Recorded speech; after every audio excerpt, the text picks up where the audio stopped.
Watch this. Next,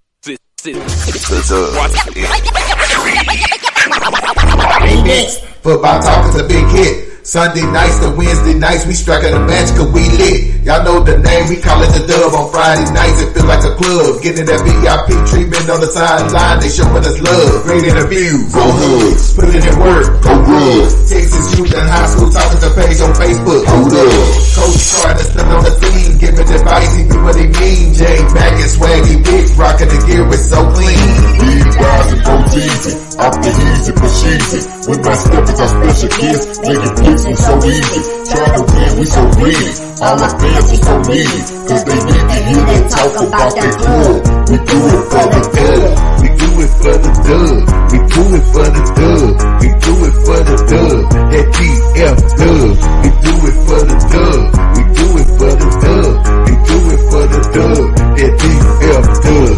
Welcome to the Dub, number one high school podcast starring Pat O'Teasy, Jeremy McGinnis, Whitfield Roderick, Coach Carr, and Ryan Riser. Well, all right.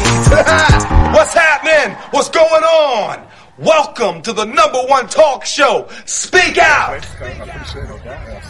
The Dub, baby. You heard it first. The Dub. Yo, this Pat O'Teasy reporting live for the Dub. It's going down, man. We got Coach Miller out here. How's it going, Coach? It's going pretty good, man. Just enjoying the spring, going through spring football and trying to get ready for next year, next season coming up. Time to defend that title, huh? Yeah. I mean, everybody, the pressure's on, when you win one, coming back to next year, everybody want to knock you off. Coach Mathis keeps talking about we're being hunted and stuff like that, which is true. So just trying to put the work in to make sure that we're ready for the upcoming season and hopefully we're blessed to stay healthy. All right, tell them about the linemen you coach and stuff, man. We've having some conversations off camera, and I'm amazed at some of the sides you guys got coming in. Defensive line, we have some returning starters. That's going to be really good. Jason Douglas, Keelan Abram, and Marshall Curvin. We got some really good young guys coming up that we're trying to get ready as well. Offensive line, we returned a lot of offensive linemen, defensive linemen, running backs, and linebackers.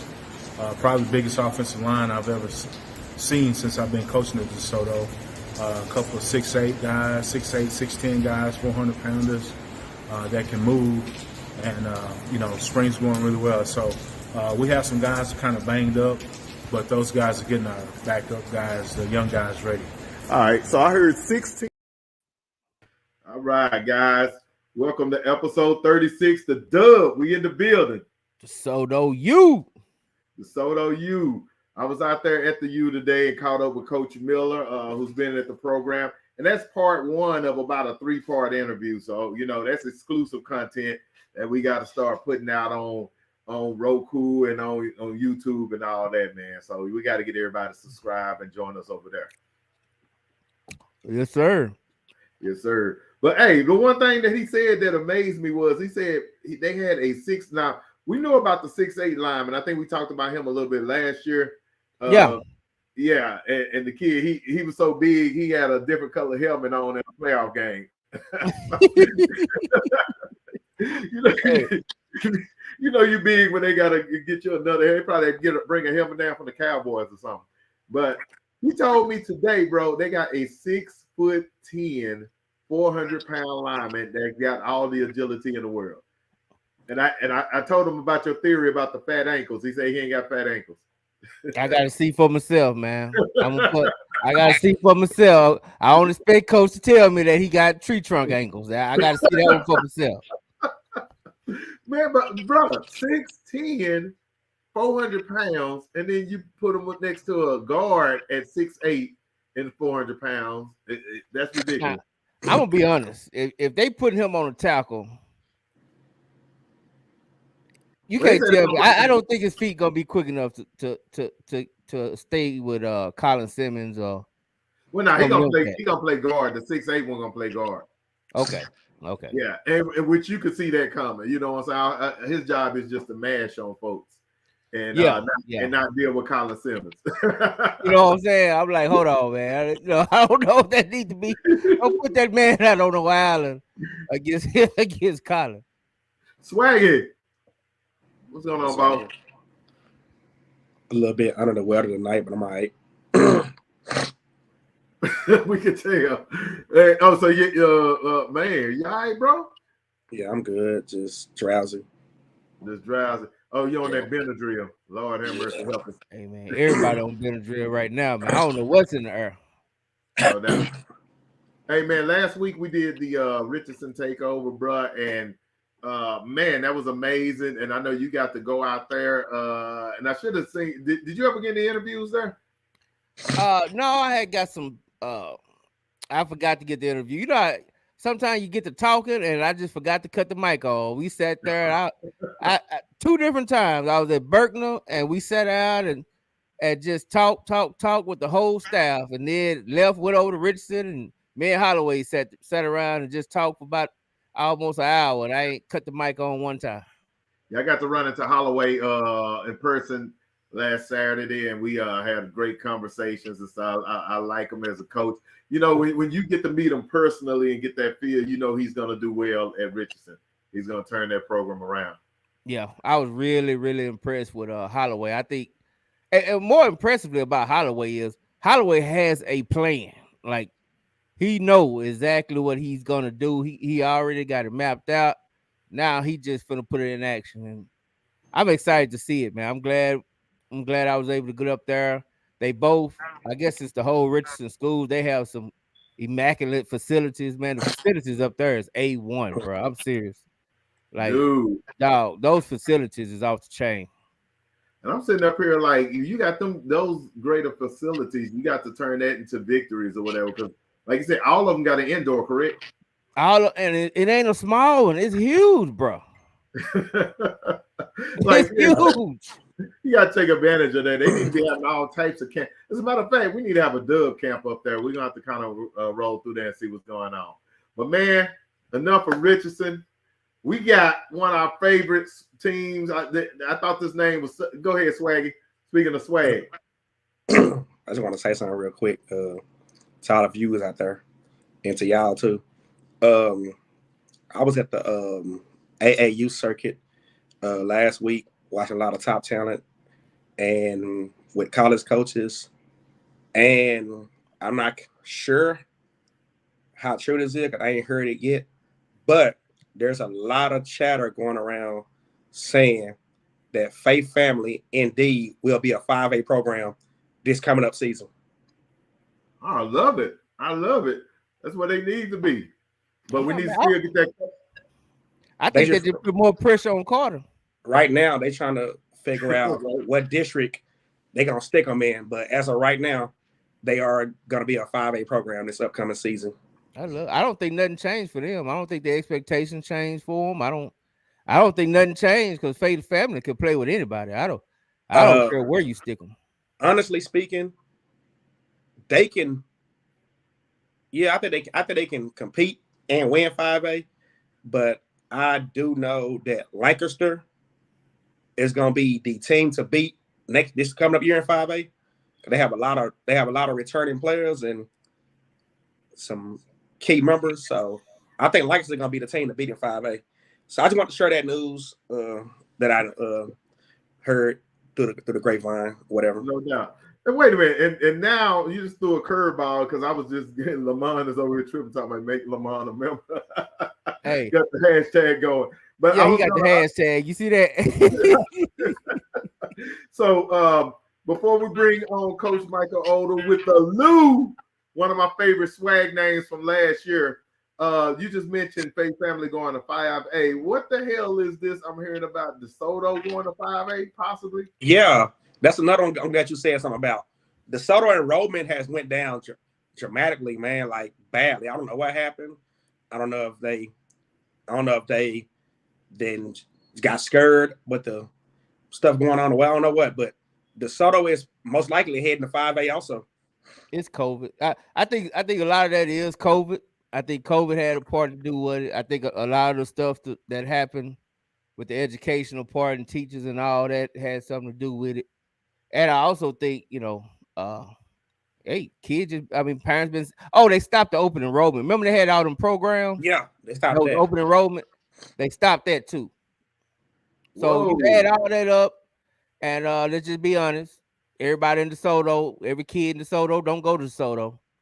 So you add all that up, and this is what you got. Man, can y'all imagine just looking ahead? Can y'all imagine the DeSoto, South Oak Cliff, 4th round winner go to the state tournament every year? Whew. Bro, I Tell think you what, boy. I think DeSoto becomes Duncanville in 5A. No doubt. No doubt. Hey, DeSoto, and I don't care if it's Division 1 or Division 2. Nobody DeSoto can beat would, them. I'm sorry. Nobody can beat them. DeSoto would be like North Shore, Duncanville All-Star team. Yeah, right. I'm serious. Hey, but I also heard through the grapevine, North Crowley might be dropping down. Now, if, I don't know, because Crowley is growing so fast, man. Yeah, it is. That would be surprising to me. If it do, it'll be only 2 years. It won't last long. I promise you that. Cause even right there by North Crowley School, it's a whole land. They building a whole. I got one more for you. Last but not least, Carter might be going up. Now that what we hope don't happen. Carter could be a 5-year program. I don't want to say I love J-Mac. I love J-Mac. I love J-Mac. I don't want. I'm like J-Mac. I don't want to see that. No, I don't. I'm starting a petition to get Carter 3A. No, Lincoln might be 3A. Lincoln might be going to 3A. J-Mac. Hey, Lincoln needs to go to 2A. We need to get Lincoln at 2A. We need to get Carter at 3A. And Carter, I'm telling you right now, I'm gonna come down there and I'm gonna raise all kind of hell if y'all can't compete in 3A. Hey, J-Mac, the Ponder boys out there waiting on that. I know it, man. Hey, shout out to Coach Mobley, man. Mobley, I didn't mean that when I picked Ponder to win 3A basketball, Coach. I didn't mean nothing by it, but they did kind of beat you. I'm just saying, they did beat you, Coach. Don't be mad at me. Hey, Pat. Hey, Bo. J-Mac, the only person I know that I can be on her sick as hell, but he gonna keep me laughing. I'm just saying, Coach. Shout out to Bo. We gotta get Mobley on the show. Mobley talk about hashtag motivation, Coach. They beat you. You already had the motivation. Look at it, J-Mac. We picking them to win was not motivation, Coach. They beat you. That's all I'm saying. J-Mac come with the hand, be like.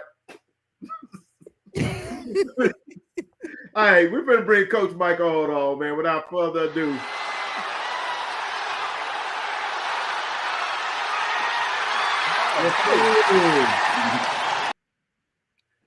salute, Dub, salute, Coach Odo. How's it going? You're from the Lou, baby. That was my favorite name from last year.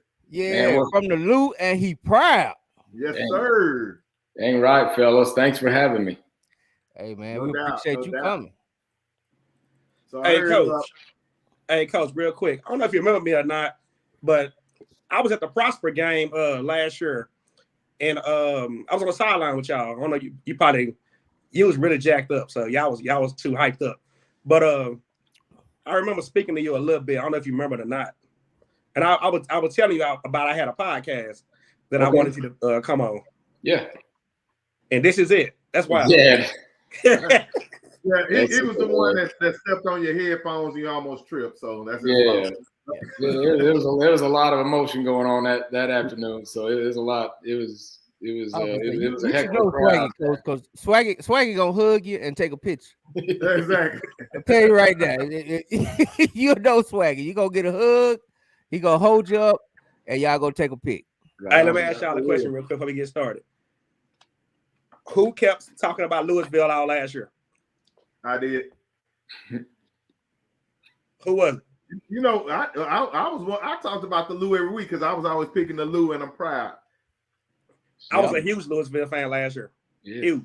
No, you was. I mean, Swagger, he was on the your quarterback heavy. He's a big fan of Turl. Yeah, he was a big fan of Turl. Yeah, I'm a huge fan of Ethan and Jaden Hardy. Billboard. I should put you on that billboard. But Coach, state winning, you're a champion. You know what it takes to be a champion. You haven't done it on the coaching ranks yet, but you're still young in the game. As a matter of fact, before we go take it back, how long have you been at Louisville? I've just completed year 6 at Louisville, 20 total. Okay. Before that, you was at Capel? I was an offensive coordinator at Hebron for a couple years, and before that, I was at Capel for 3. Gotcha. Okay, good deal. So we're gonna take it back now. You got one of the most memorable state championships for one reason and one reason only is because you guys probably was the last team to win a state championship on the bigger levels without throwing a pass. And and that was an amazing game. And not even throwing a pass, you scored what, about 56? Yeah. We scored 8 touchdowns that day. So yeah, we was 56 points, 58 points actually. We missed an extra point, kicked a field goal late. So that was crazy. I remember that. I remember seeing that on the news when it happened way back when. I'm still fresh of the Louisville Duncanville matchups, and you actually beat my team that year in one of your playoff matchups. Correct? First game of the playoffs matchup. We were both 10-0, first round of the playoffs, Cowboy Stadium, and we came out on top, 35-13, I think it was what it was, and it was a tough Duncanville team. It was probably the state championship game there in the first round. So, but it was a heck of a battle, and we came out on top. Coach, all due respect, you won 35-13. Was it really close, Coach? I'm just saying. I know you got to say it. But I'm just saying, was it really close though, Coach? No, they were talented. It was. That year we got hot. We won the semifinal game 49-0 over Clean Ellison, and we put 58 on Judson in the state game. So we got hot there. Hey, Coach, you think? Hey, Coach, real quick. You are yourself a state championship winning quarterback, under the knowledge and skills of Ronnie Gage. Tell me something that Coach Gage gave you to make you the coach you are right now.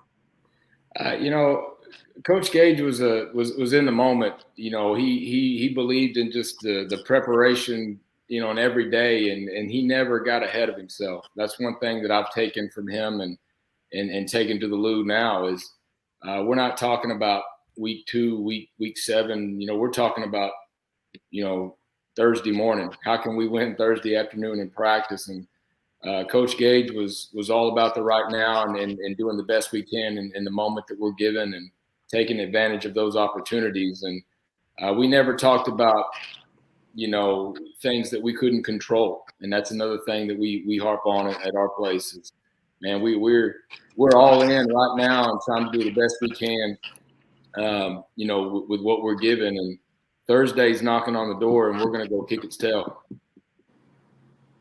Hey, Coach, right. You played with Marcus Wright? Did you play with Marcus Wright? No. What was he went to Louis? Oh no, he went to Flower Mound. He went to Flower Mound. Okay, never mind. Coach, But you did have Coach Underwood worked for you for a while, right? Yeah, absolutely. David Underwood, heck of a guy, man. He's at Houston right now, I believe. Yeah. Houston, yeah. I had came up there and recruited to a school one time, and he brought me in and introduced me to you. I remember standing in the hall. You standing in the hallway. Yeah. Yeah. Okay. All right. Yeah. Very good. It's a small world. Yeah, Hey, Coach. Last year around this time, but last year in the season, I preached to a lot of people because I checked out a lot of y'all games last year. I'm a huge fan, especially of that man right there, who I was just about to talk about. Last year, I told a lot of people who didn't know about your dynamic duo of Hardy and Terrell.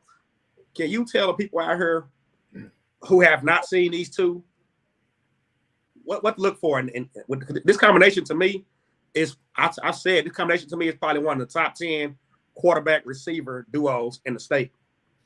Yeah, we're about to bust it on the scene. Jaden Hardy has played in our secondary for 4 years now.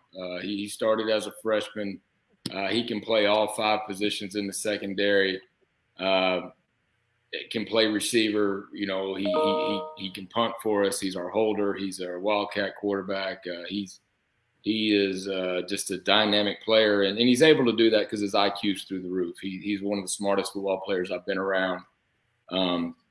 But this year he's going to be a hard one to take off the field. So you're going to see a lot of that Terrell to Hardy, pass game and different things that we can use him through. Where you saw glimpses of it last year, where it's going to be more featured this year. But he's a special player, and we've got special kids around him. We've got on the other side, we got Lamar Kirby. He's a Power 5 offer guy that's extremely, really, really polished, good receiver. Jay will be on the other side, and a soft hand, silky smooth route runner. We've got talented kids in the slot. We've got, Ethan Terrell as our quarterback. He's 23-4 as a starter. He's had years where he's thrown for 20 touchdowns. He's had last year where he ran for 18. He can do it all. He can make all the throws. He's athletic. He's smart. It's a great problem to have. But these are great kids that love the game and are committed to the Lou and to each other. And we got 8 starters on offense coming back. We're real excited about our offense. But these kids, if they keep going the direction they're going, put in the work, have a great summer, they're going to set themselves up for a great chance to be just really fun to watch on offense. Coach, how is this recruitment going, Coach Terrell? It's crazy. The recruiting's crazy. I tell you, it's a good problem to when these guys are blowing up your phone, and coming to see you. And it's a great problem to have. Shout out to Coach Johnson, my recruiting coordinator, my DC, because he's unbelievable. But it's picking up. The quarterback position is unique. Most schools take one. The transfer portal is just out of control. So when schools just take one, a lot of times they're jumping into there. So for the quarterback position, it's tough. But Ethan's heating up. He's going to be a big time target for somebody somewhere. He needs a chance. He's going to get on a campus and make an offensive coordinator in a college community, super happy with his skill set. The sky's the limit for him. So he'll find a place that's right for him. But like I said, this recruiting thing is crazy, and it's going on and on and on. So that's kind of what I was wondering, Coach. Is he getting recruited as a quarterback or more as an athlete? As a quarterback. Okay. I think early in his career it might have been an athlete, but the kid has a quick release, can make the throws. He can run the offense. He can command a huddle, control the motions. I mean, he's a quarterback. There's no doubt in my mind. And there are people that come in and talk about, well, can he do this and can he do that? Well, sure. Yeah, if you're an elite quarterback, you can do a lot of things. That's the toughest position in sports. And no, he's a QB. He's got an accurate, strong arm, can throw from many different angles, can get the ball all over the field when he wants to. It's honestly, it's super impressive to watch his growth, watching him as a 7th and 8th grade quarterback in our middle schools and watching him grow and progress as a young man and as a quarterback. It's just been an unbelievable joy to watch. And he's the real deal. I told him, I was like, man, you could be, at Louisville High School, we're 126 years old, and he can leave here as the best one we've ever had, which is saying a lot. We graduated Taylor Green a couple years ago playing at Boise. We've had some really quality QBs come through here in the past, and he's as good as any we've ever had, including his head coach. Hey, look at that guy. Right there, man. There he is. There he is. Right there. That was when we was moving up on Duncanville, right there. Yeah, that looked like a caller right there.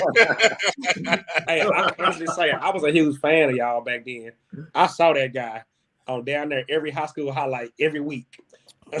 Inside Sports you was on there frequently, so Yeah. Hey, you was a Coach, bad man. do y'all run some of the same plays y'all ran in high school when you was in high school? No, man, we broke the bone. We small, right? I was running the veer, man. Yeah. Man, Bring back the beer, Coach. Bring it back. Bring it back. Hey, that's got to be your victory formation. You got to line up in the beer or something like that. Bring back you know the beer, what? I might Coach. do that. I might do that. Shout out to the Dove and victory formation. Y'all wait for it. Hey, we waiting for it. Yeah. We gonna be there, Coach. We gonna be there with We that gonna one. be there. Hey, Coach, quick question, man. What you missing, man? Like what do you think you're missing to get to where you want to be? You know, we're blessed. You know, we've got a great superintendent. We've got great athletic directors. My principal is unbelievable. I got an unbelievable staff.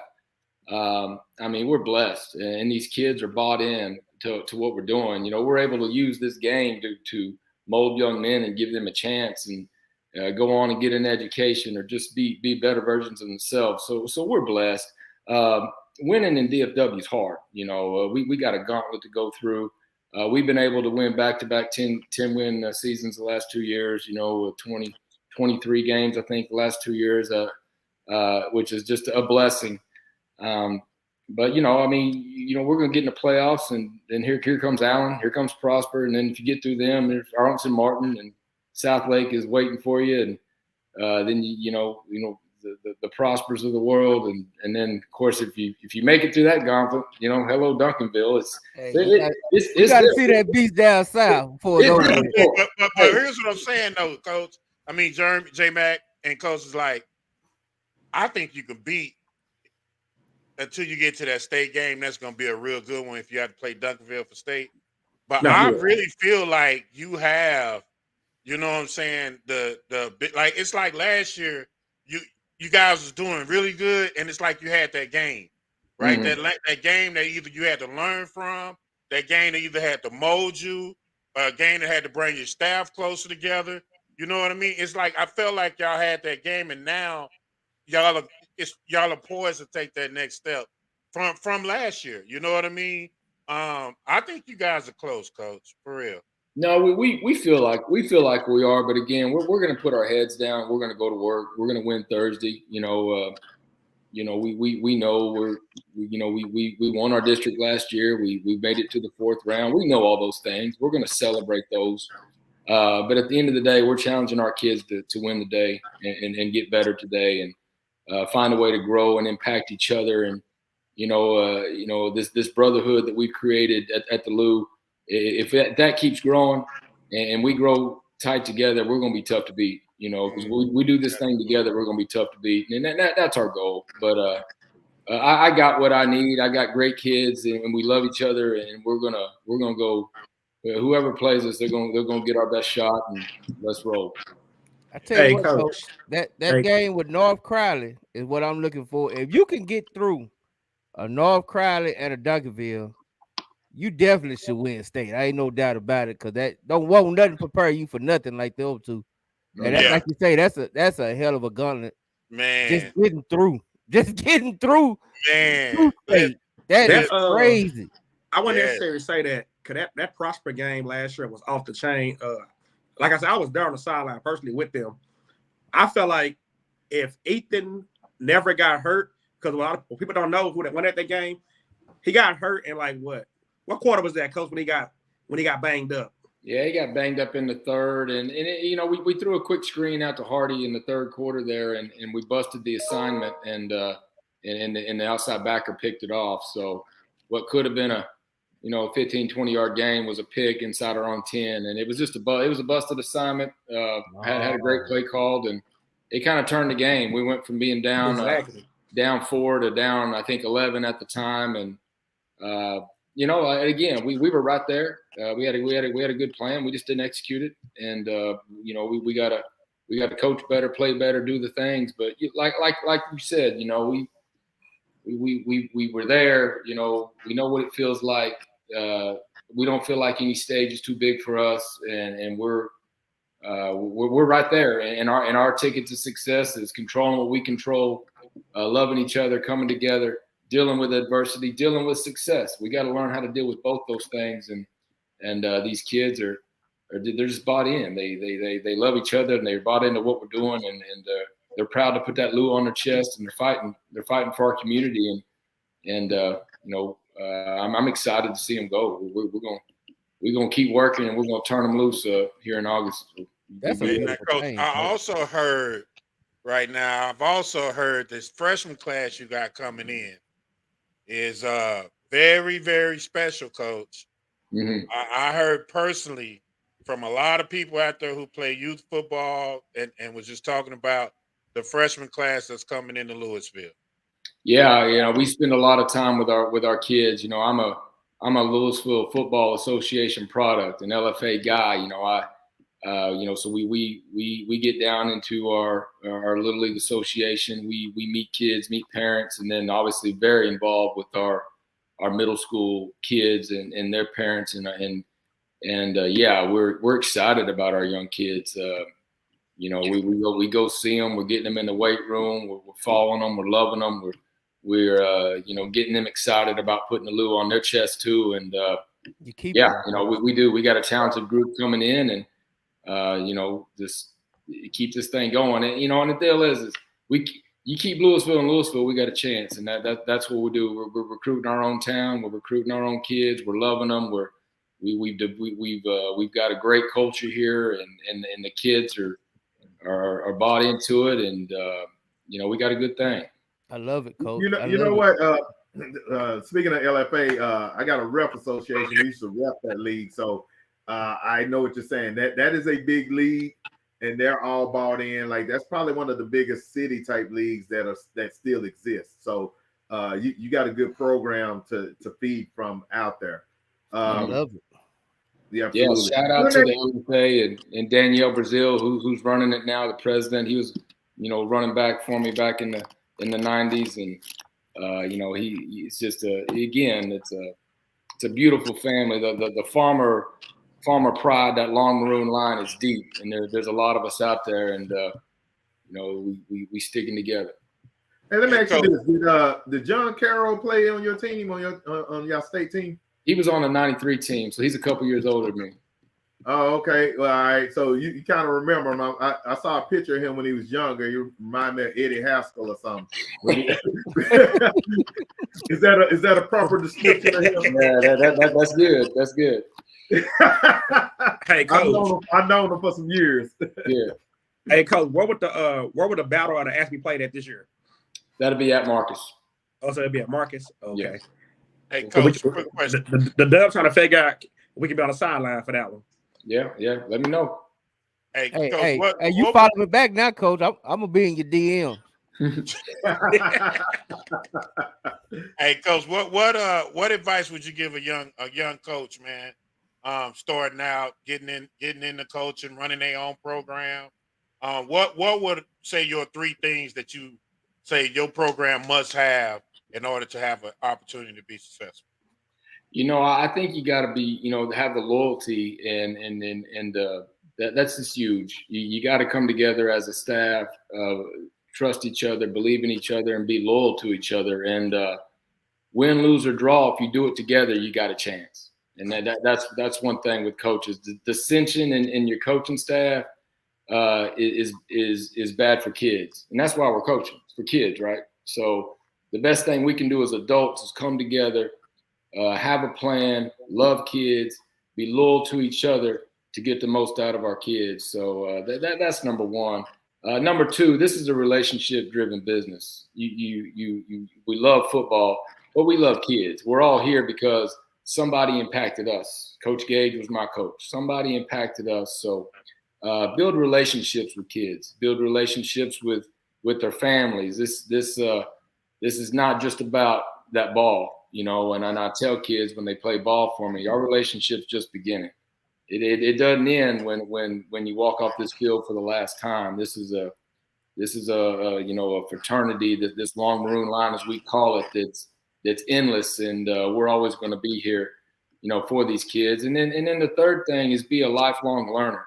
You know, I tell coaches and kids, you know, don't be a red tomato. That just means you're rotten, you know, and ready to be eaten.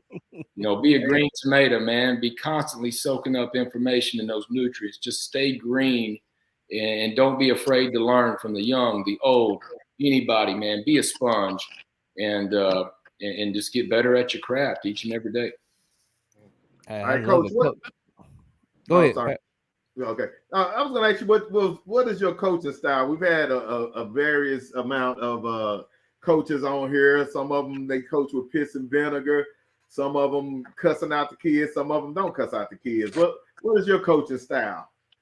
Yeah, I don't cuss kids, and that doesn't mean I'm a saint. You know, I've said some, you know, the last time I think I said some things I shouldn't have. I went to that kid and was like, man, that's on me. I'm sorry, you know, because they don't deserve that, you know, from me. You know, I'm building those relationships and loving them, and while I'm going to get after their tails, I can do it in another way besides, you know, cussing them. But when I was a coordinator, I was a lot more fiery. You know, I was a little bit of piss and vinegar. As a head coach, I pick and choose. When I get angry, they know something's going on. But most of the time, I'm walking around reading body language, and if a kid ain't performing to what I need him to do, I'm gonna go put my arm around him and see what's going on, because it's not personal. It's not. He's not doing what he's supposed to do because he don't like me or don't like the program. There's usually something deeper than that. So. But, you know, as a head coach, I am so blessed to have a really, really good staff. I've got young guys that can get it. I've got seasoned guys that have been there, done that are rejuvenated.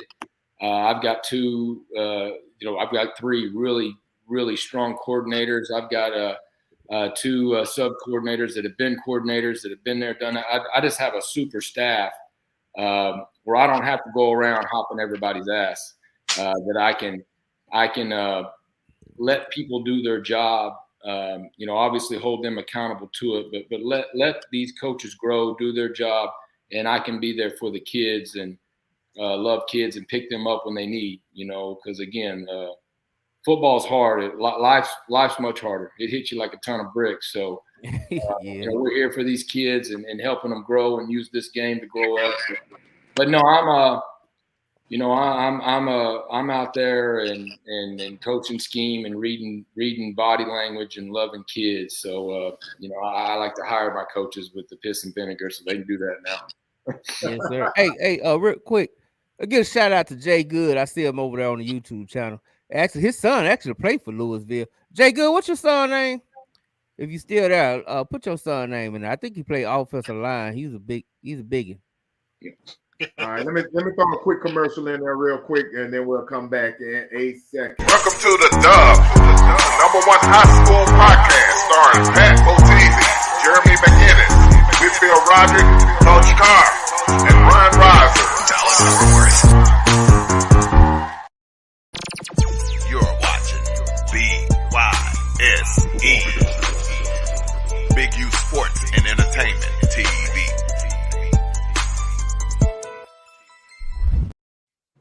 Oh, break it down. Oh, okay. We got a Roku channel dropping, so we want to make sure that my brother has been big on, hey, he's a program director. Please throw commercials in the dub, because y'all be on there for 3 hours with no commercials on there. Hey, send me the commercial if I can have it on Sunday night, brother.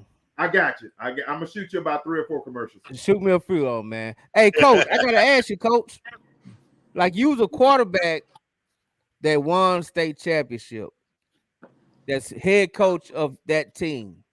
Now, it's another quarterback out there that won it as a player, as a quarterback, and he's the head coach of his team. Mm-hmm. Now, I'm just gotta ask you, because, you know, people say, you know, I'm just asking, who gonna win it first? Who gonna win first? As the head coach of that team. You know, people ask a lot of questions about a lot of things, and my answers are pretty simple. And I got plenty to keep me busy here at Louisville High School to love these kids and to keep my head down with my community. I ain't worried about them dudes over there, man. I ain't worried about I'm worried about the Lou, baby. Yeah, y'all trying to start some trouble. Who people is that? Hey, I ain't trying to start that. I'm just asking the question. That's what we're here for, right? Let me add to it, Matt. I definitely knew what I was doing, but I'm just saying. Hey, let me add to J Mac question though.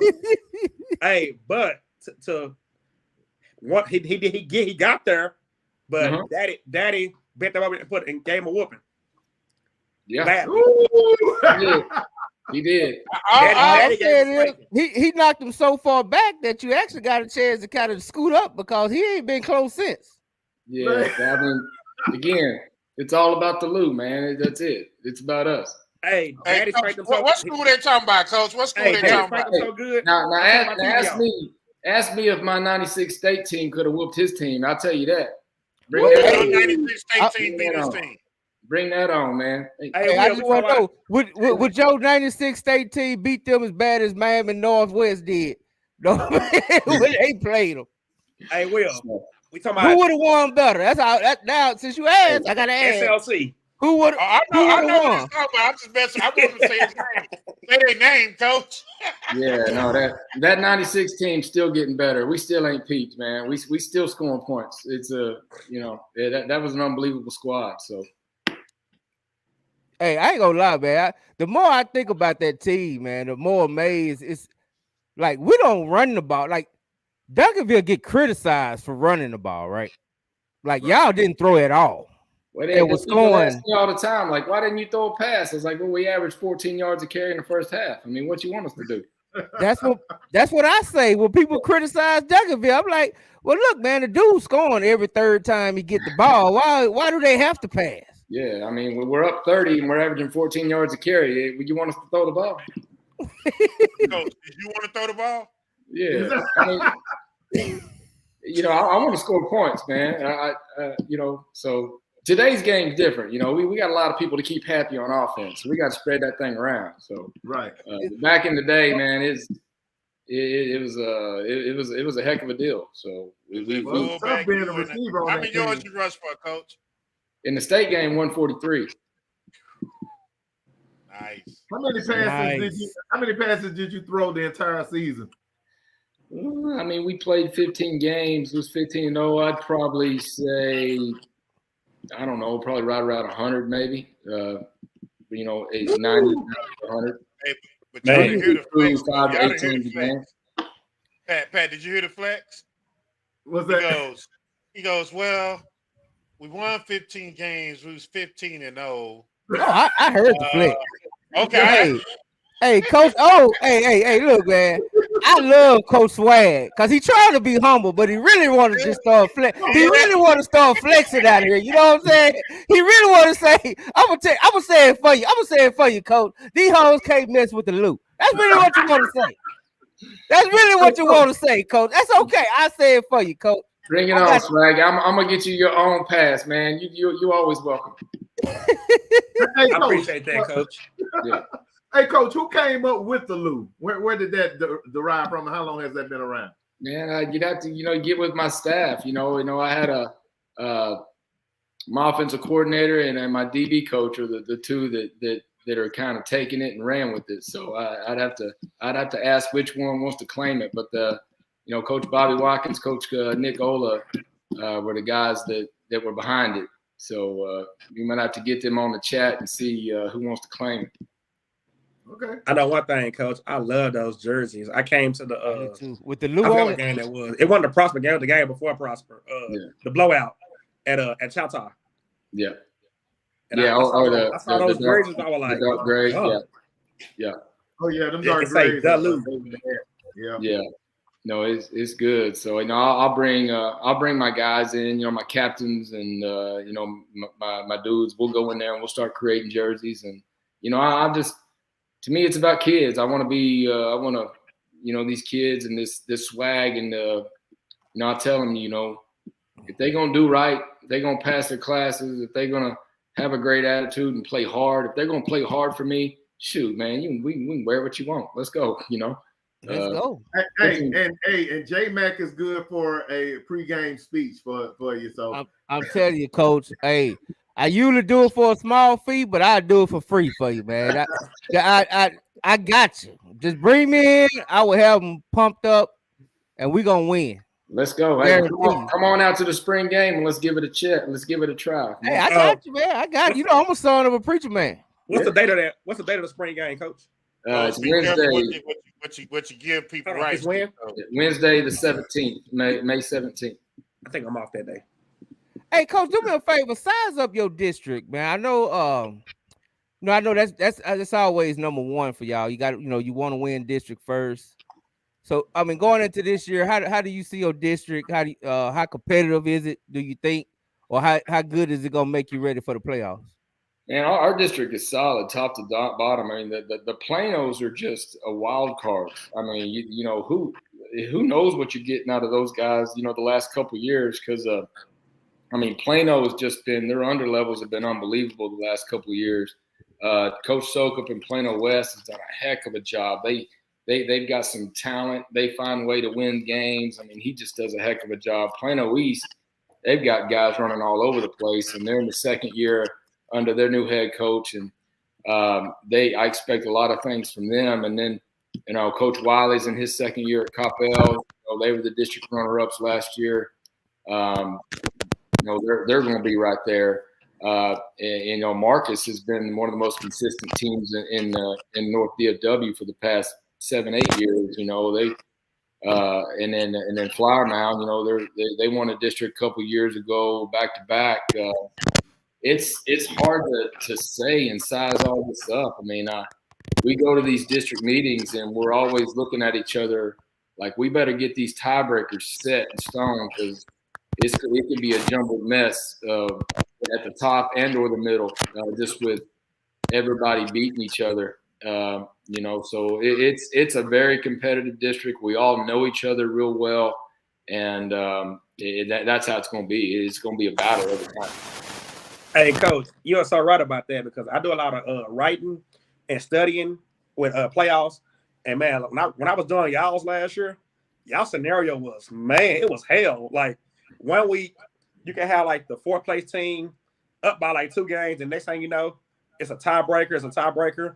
I forgot who got that 4th spot last year, but it was like barely. It was Plano. Yeah, and I was like, wow.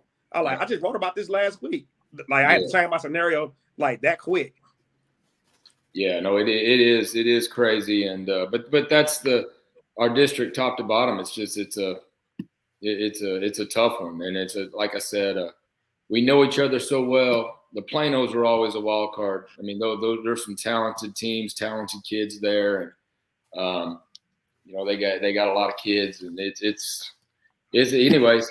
But again, that's half the reason why we have the philosophy that we do. We're going to win today. We got spring practice tomorrow, number 5.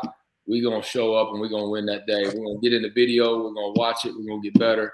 We're going to win that. We're going to get out there and stretch. We're going to be the best stretch we can be. We're going to win that. Hey, let's get a little better, and let's grow closer together. And again, if we bond together at this brotherhood, we're going to be tough to handle. Coach, we talked about this before this thing. I want to bring it on the show.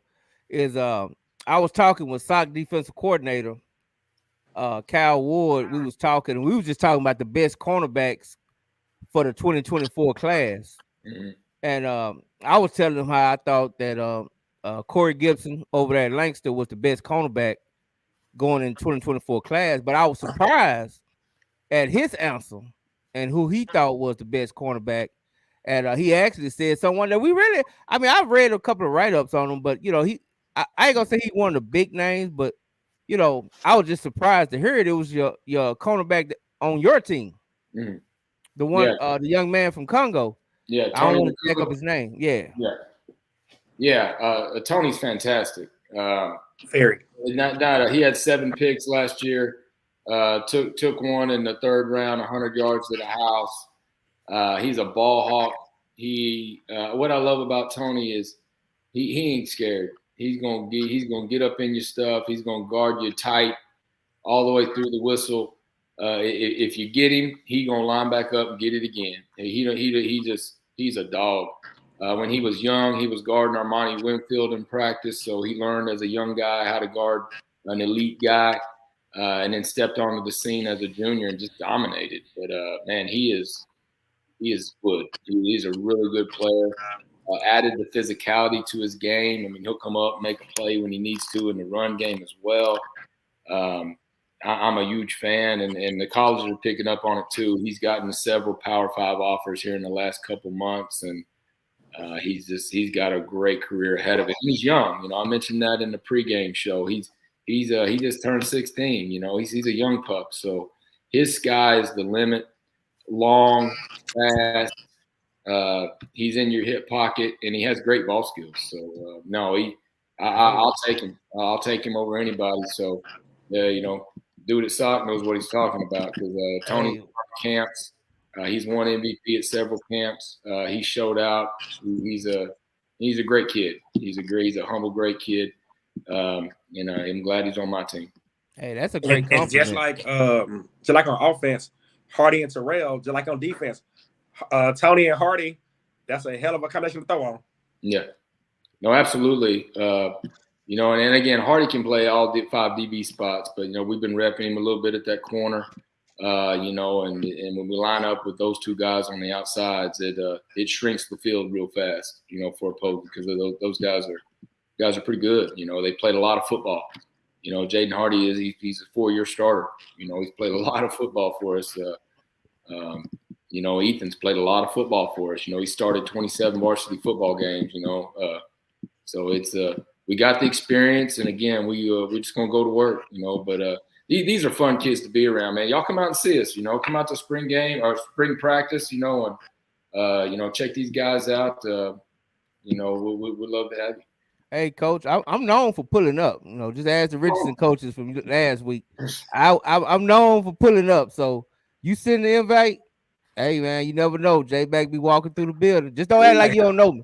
Yeah, I went to all playoff games last year, so I know what you guys can do. Yeah. But I love Coach. I love what y'all doing up there. Let me ask you about speaking of playoffs.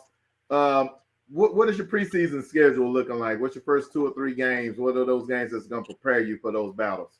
Yeah, so it's the same as last year. We got Naaman Forest right out of the gate, and then we got Highland Park, and then we got Mesquite. So, ooh, I like the Highland Park one. And Highland Park is the only loss from last year besides the playoff. Am I correct? Correct. Yeah. Where's the game at? Is it at the Lou, or is it Highland Park? It's in Dallas. Yeah, we're gonna go rock it down there. Oh, it's at Highlander. I won't be pulling up at that game. Yeah. Not unless I'm on the Lou bus. I'm gonna tell you that right now. Hey, Coach, speaking of Highland Park, real quick, how special of a coach is Randy Allen, man? Randy Allen is one hell of a coach. He's a hell of a person, hell of a coach. I mean, the fedora fits him. You know, he reminds you of Tom Landry himself. But what a great man, and a great a model for our profession. You know, as a coach, as a man, as a Christian, you name it. No, Randy Allen has set the bar real high, and it was an honor to coach against him. And you know, plan on going to get one this year, though. You know, Randy. But at the same time, you know, no, he's unbelievable for our profession, and you know, I can't say enough about him and what he's done. Is he one of the coaches you role model? Oh, I'm sorry. Go ahead, Coach. Oh no. You know, the guys that have impacted me the most are the ones that I played for. You know, I played for Coach Gage. I played for Brian Brazel.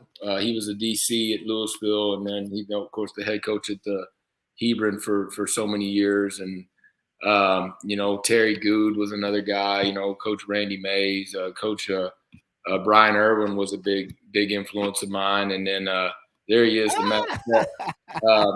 But you know, like Joe McBride was big for me as well. Those are guys that have just been rocks for me, been there for me when I needed them. But you know, like I said before, when you asked me what the coaches need to do, I mean, that's what I did with those guys. I was always listening and learning. I was always eager and asking questions, and just learning not only how to coach the game, but how to build relationships, how to handle failure, how to handle success.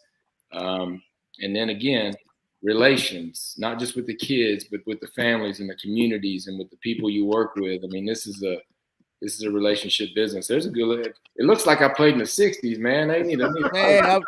Hey, coach, they don't have the proper angle because I know back in '96, them shoulder pads was huge. Hey, I had to put the big ones on, maybe look bigger. You know how we did it? double spotter pad. Look. Here's the other thing. No logo on the helmet. Hell, I couldn't tell if that was Louisville or Plano. So, hey, you didn't know that was freshman or varsity. Shoot, no logo. Hey, J Mac. The only difference between now and the '60s was the face mask. That's it. That's it. Hey, if he would have had that old Roger Dodger quack, we would have thought he was back. Hey, they had a whole cage back then playing quarterback. Oh, they're going to cage right there. Hey, that look like Remember the Titans. Hey, I'm telling you, man. Coach, speaking of, I mean, being a player, right? And I ain't gonna just say a player, being a star player, coming out and going back and being a head coach of that same school. Do you ever find yourself just like kind of caught up in the nostalgia, just kind of reminiscing? Because when you say the good old days, we talking about a state championship, right? You know, we talking about beating a 10-0 team in the first round, 35-13, you know, and killing everybody else. So do you ever catch yourself doing that, or are you just too far in it now where you don't worry about it? I mean, I do.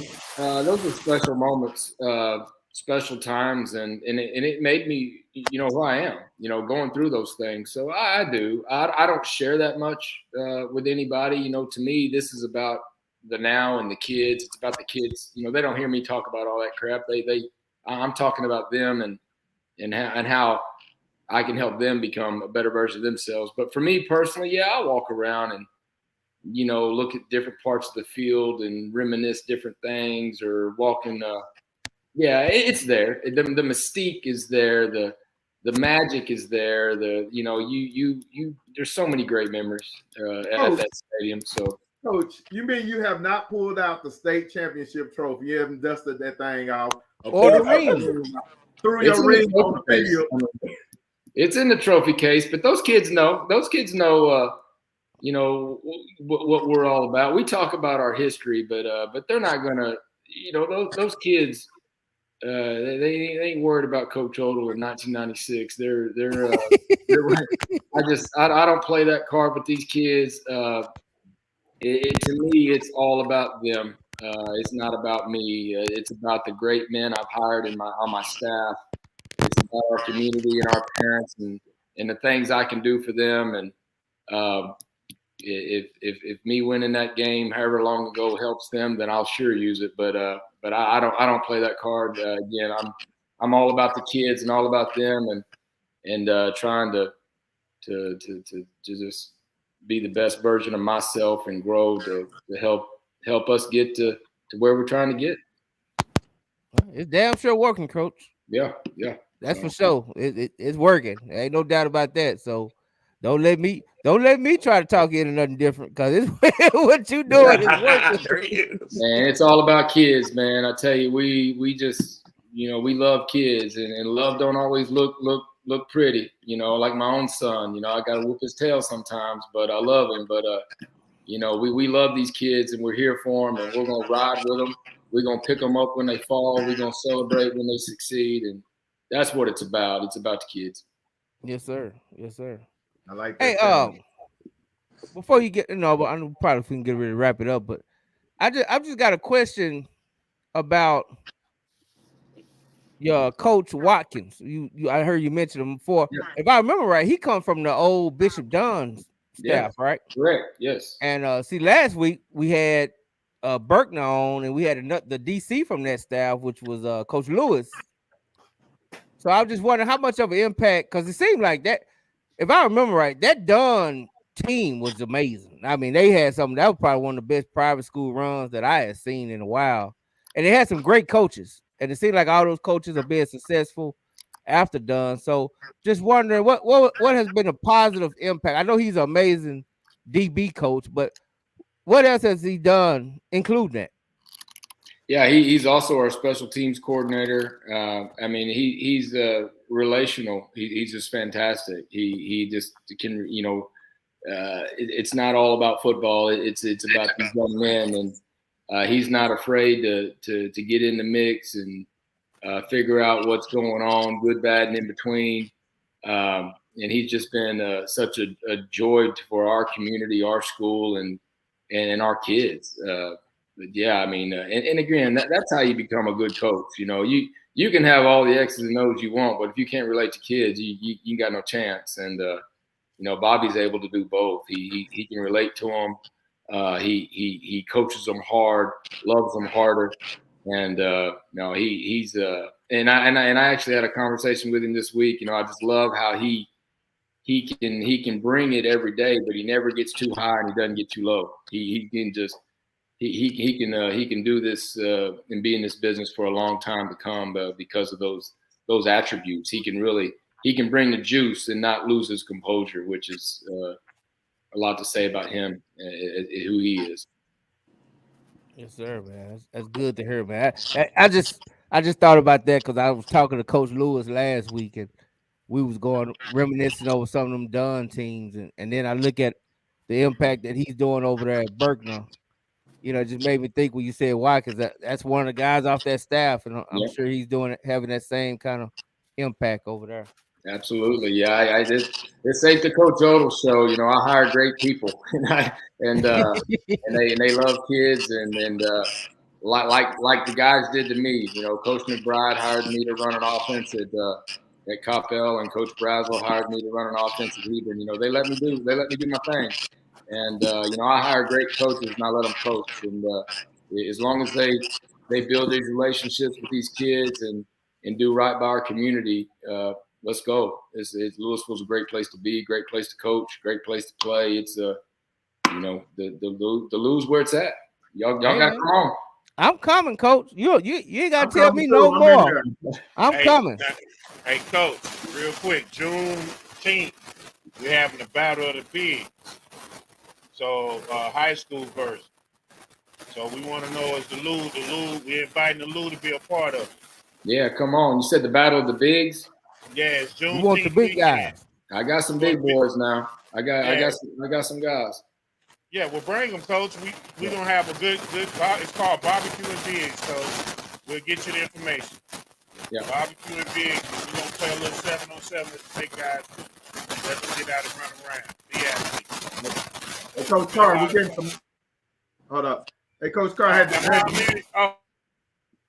Yeah, I'm gonna mute you for a second, Coach Carr. We're getting some feedback. You might. All right, I'll mute you, sir. But anyway, I can tell you what he said about the Juneteenth. It's called Bigs and Barbecue. We celebrate the big guys. They're gonna have big man 7-on-7. We want to, just big man competition, and just a big celebration. Cause as you know, Coach Carr he was a big time big guy himself, so he loved the big man. Yeah, we got some. We call them the JYD at the offensive front, and our defensive front's the D block. So we got some kids, some wonderful kids that are fun to be around, but they'll get after it and compete. It'll be good time for them. Yes, sir. We'll make sure you get that information. And we might even throw in some swaggy catfish. There you go. Hey, Coach, if you don't know about swaggy catfish, man. Y'all need to get some gear, rep the Lou. Hey, we're gonna take gear. I most definitely. Hey, we gotta get you some of this dub gear, Coach. Yeah, Maroon. Let's go. Hey, give me the day, and I come up there and get some. Yep. So, before we get you out of here, because we're definitely gonna come up there and we're gonna swap some gear out and stuff. So, J-Mac, don't leave me this time. We're gonna go out there. We're gonna get out there. Oh, what time do y'all practice? What's the practice time? We get on the field about 2:45. So we're in meetings from 2:15 to 2:45. So you can come at that time, and we'll be in there running around, and then we'll get out on the field about 2:45 to 3:00. Okay, good deal. Yeah, we definitely got to come by and swap out some shirts. And remember, when the victory formation, you're gonna go in the veer, correct? That's it, man. I'm putting it in. We'll be in run hole tomorrow. We're going to end it with a victory formation in the bone. So, hey, when y'all get in it, y'all had a quarterback say, "Shout out to the Dub." Hey, that's real quick. Shout out to Hey, the Coach, Dub. real quick. Shout out to the Dub on one. Last year, I think y'all was blowing out. Who that third round game at Choctaw? Y'all was beating the hell out of them. Yes, Who it Keller. was. It was Keller. who? Keller. Yeah. And you put in your freshman running back. I think he wore like number 81. Yeah. That dude is gonna be something special. Yeah, he's a good player. Tanel Hill is his name, and yeah, I like that kid. Yeah, we think a lot of him. We like him too. He's a heck of a kid, heck of a player. Can't say enough good things about him either. He's a wonderful guy. Yeah, good. And also, your backup quarterback is dynamic, fast. Yes. I said, wow. I was sitting there. They like, hey, if this kid get in the game, keep an eye on him. And I was like, wow. Yeah, Zephyr Walker. Yes. Zephyr Walker's his name. Yes. He's an unbelievable talent. He can play DB as well, so he's going to rep both quarterback and defensive back for us, and he'll find his way on the field. He's a heck of a talent. And last but not least, that offensive line is something serious. Yeah, we got some guys coming back that have played some games, some big time games. So we got the experience and got some good things going on. You know, Coach Nate Blackwell, Coach Mike Malloy are coaching the snot out of those guys, and they got a good thing going. But yeah, those guys are talented. They care about each other. They're progressing every day, and we feel like we are already ahead of where we were, you know, maybe at the beginning of the season last year. We are months ahead. We feel really good about where we are, what we're doing up front, and you know, again, great kids that are bought into great coaches, and then there's a chance. So, you know, don't forget about that offensive player of the year we got coming back in our district too, Byron Ellison, that running back. Running back. Yeah, number 21, right? Yeah, he can catch it. Yeah. He can run it. He can.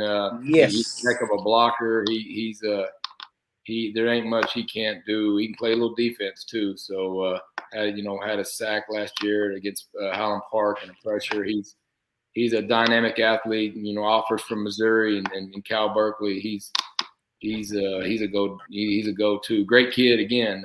We got a good problem brewing over here at the Lou with these kids, and you know, blessed. But again, it all starts with those dudes up front. There ain't no doubt about that.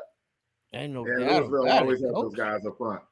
Hey, Coach, I got to do one shameless plug for my Sunday night show. So I got to ask you this question because it's going to be the subject of the show. I was talking with a good friend of mine, and we was talking about elite programs, right? Mm-hmm. And what they was telling me is they feel like now elite programs more so have their players ready for college going in.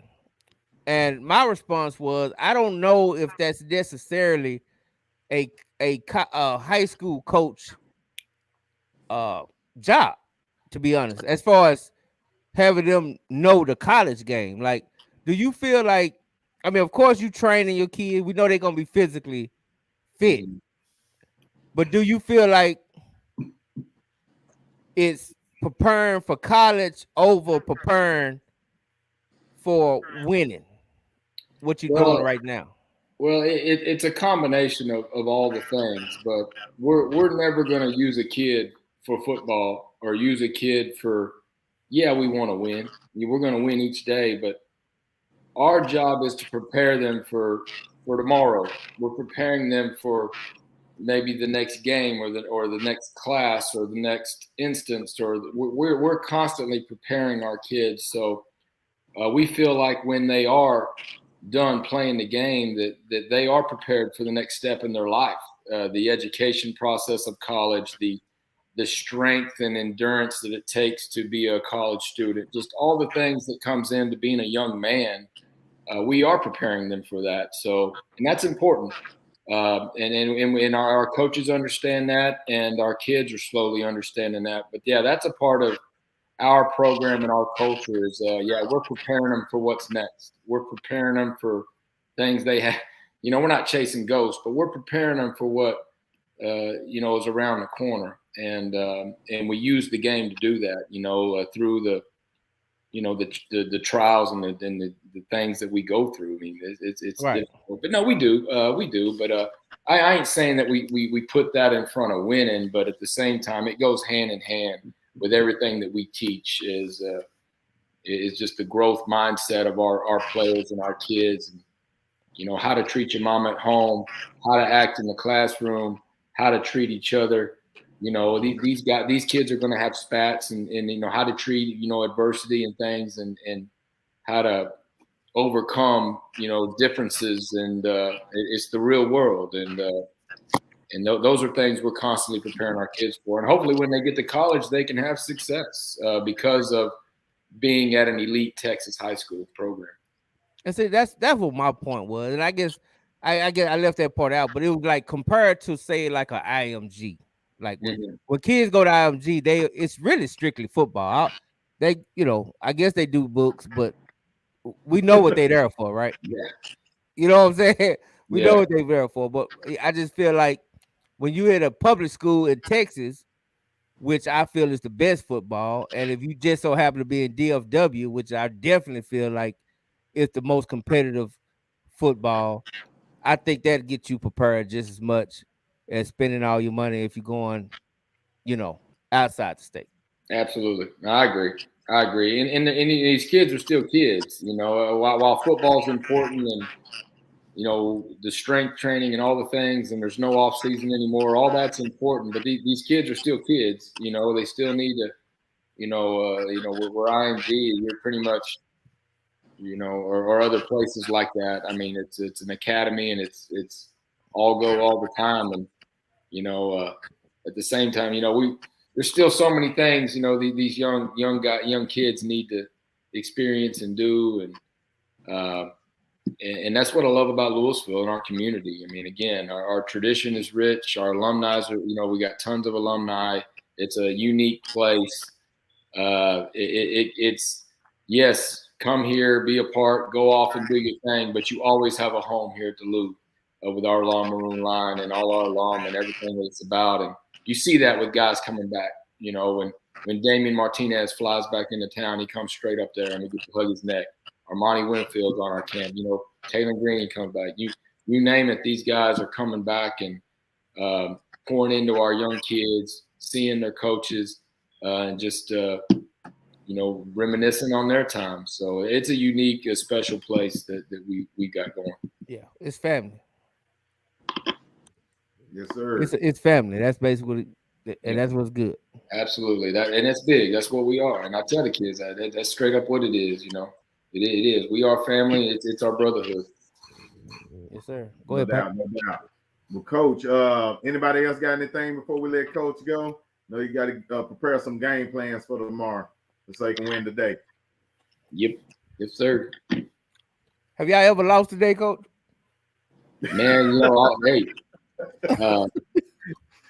of course, we lose moments. I don't know if we lose days, we lose moments, but we react in a positive way and we get back on that horse. So, yes, sir. Yes, sir.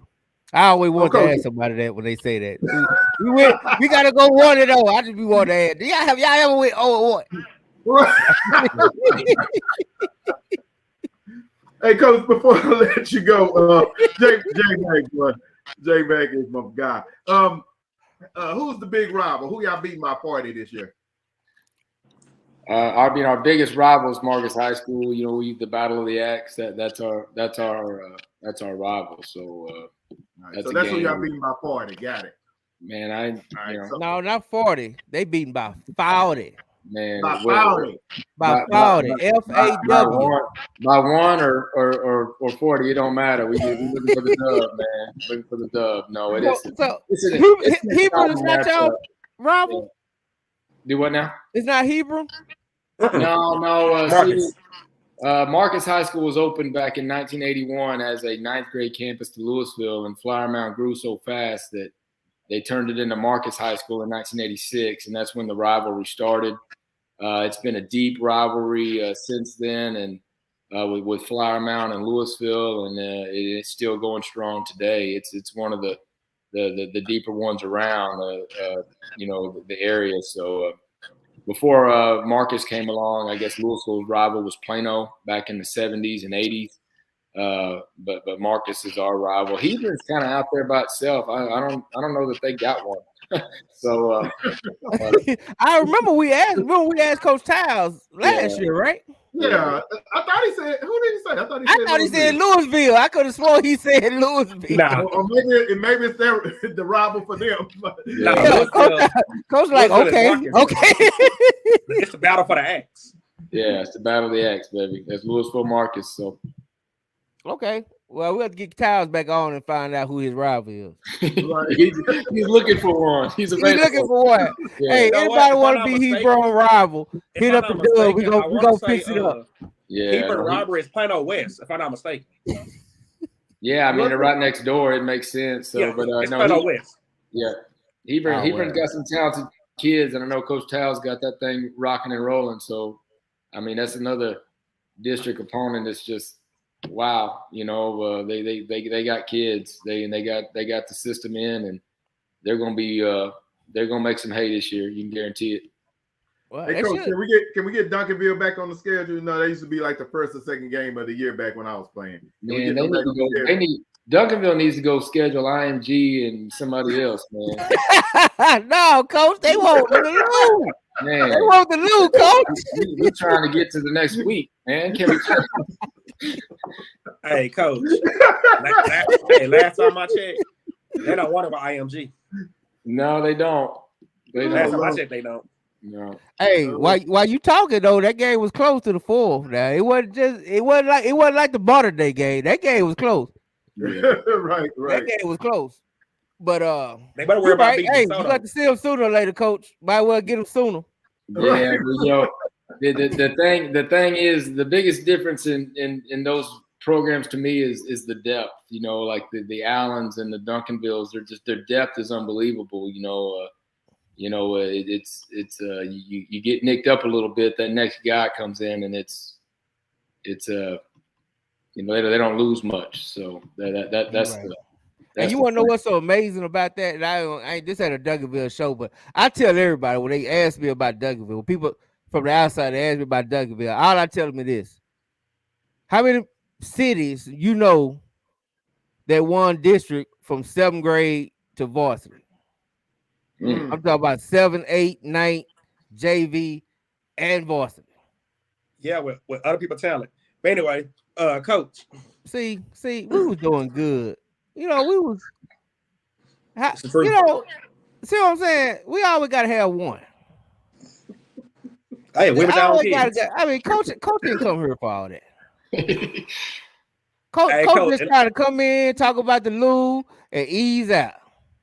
No doubt. And Swaggy gonna come here. And you know what, Swaggy? I want you to come to Duncanville Saturday morning with me. Yeah, you come on. I'm not going to that school. No, I want you to come because you're talking. I want you to come. I'm through with Duncanville. Ron Holland gone, so I'm good. But okay. So, Coach, we do this to every coach that come on, so we got to do it to you too.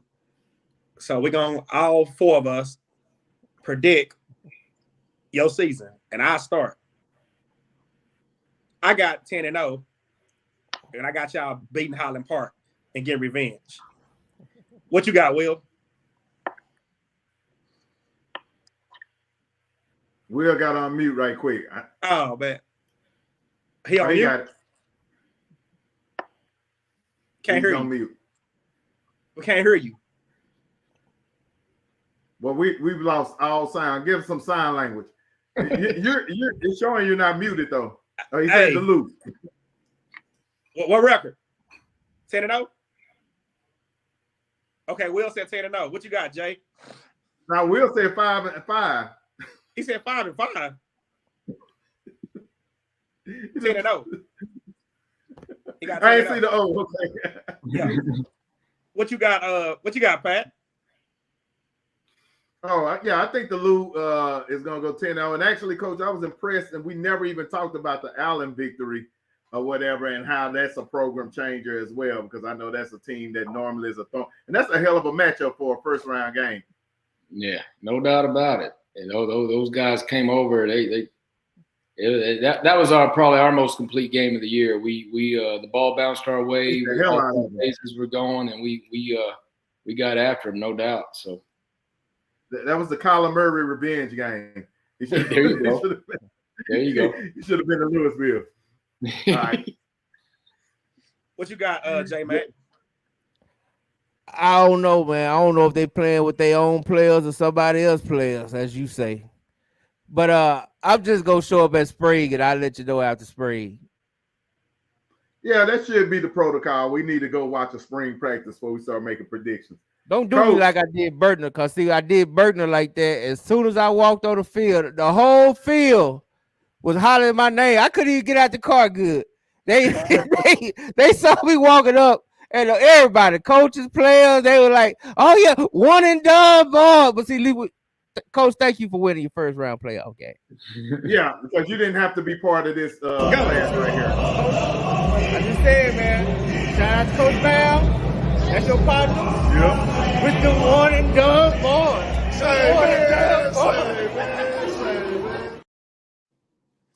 Coach from Mesquite Horn, we had to get him. We had to get Kimball coach. So don't become part of the one and done boys. You got to at least win your first round playoff game. Got to win it, Coach. If you one and done, you're in that famous group. And we will find you. The one and done boys, and then I got to show up. I don't want to show up, Coach. All right, Coach Michael Odle, any shout outs before you get out of here, sir? Man, I appreciate the dub for having me, man, recognizing the Lou and our kids, man. It's just I appreciate it. So, thanks a lot. And no, man, just again, shout out to my guys. We mentioned a bunch of them. There's a bunch more, but man, love them boys and my staff too. And again, my whole administration just gives us a chance to succeed. So, man, just again, appreciate you having me. Hey, look forward to seeing y'all. Yes, sir. 1-0, baby. All right, 1-0. I just want you to let me know if y'all ever go 0-1, Coach. All right. Let me know. All right, Coach. Yeah. You take care, Coach. Yeah, man. It's official. The Dub is the #1 high school podcast in the 214-817-972-469. And every point in between. Hear from your favorite coaches, players, and high school teams in the Dub. Every Wednesday night, 9 p.m. Join us on Facebook, Texas Youth and High School Sports, and on Twitter. And our new YouTube page, hosted by Whitfield Roderick, Brian Riser, Pat Botizzi, and J Mac, only on the Dub. Got to update these commercials. Need some new commercials too. Hey, I got a special project I'm going to work on. It's going to be the first anniversary Dub video. So I'm going to be interviewing all you guys and stuff. You guys we're always doing the interviewing, but y'all finna get interviewed and stuff. And we're going to put out something magical for the first year. It'll drop in June. That's our first anniversary. So we're going to put some stuff out there. Any coaches out there, if y'all want to be on part, y'all got to be part of this. Y'all got to be part of this. So we're going to reach out to some coaches too and get some little snippet interviews. We're going to put it together and we're going to do it for the Dub. So, man, we're going to drop that in June. Man, hey, that was great. Hey, let me take this moment to apologize for my comments from a while ago. So I will say this to everybody that's in the group, because I'm looking at the comments. I don't give a damn. Anyway, go ahead, Pat. But Swag, you be apologizing more than a politician. I didn't apologize this time. Yeah, that's why I want him to show up, because I want Coach Barner, Coach Shelton, I need all Coach Garrett, I need all Duncanville coaches with me. I need y'all waiting at the gate. I'm bringing Swag in so we can sit down and have a talk, because this Negro is really breaking some codes that we just should be breaking on live air, because people actually listen. I know we think people don't look, but people actually listen. We can't. Hey, J-Man, Coach Todd just said send them the link. Hey, I really need to, because everybody, my phone blowing up about this dude, and I'm like, I can't believe this, but we ain't gonna worry about it. We can't be doing that though, because it's bigger than the BS. All right, so we're gonna say that that's a Sunday night show thing. Yeah, we'll talk about it Sunday, Coach. Yeah. Rod's rant coming soon. Boy, Rod.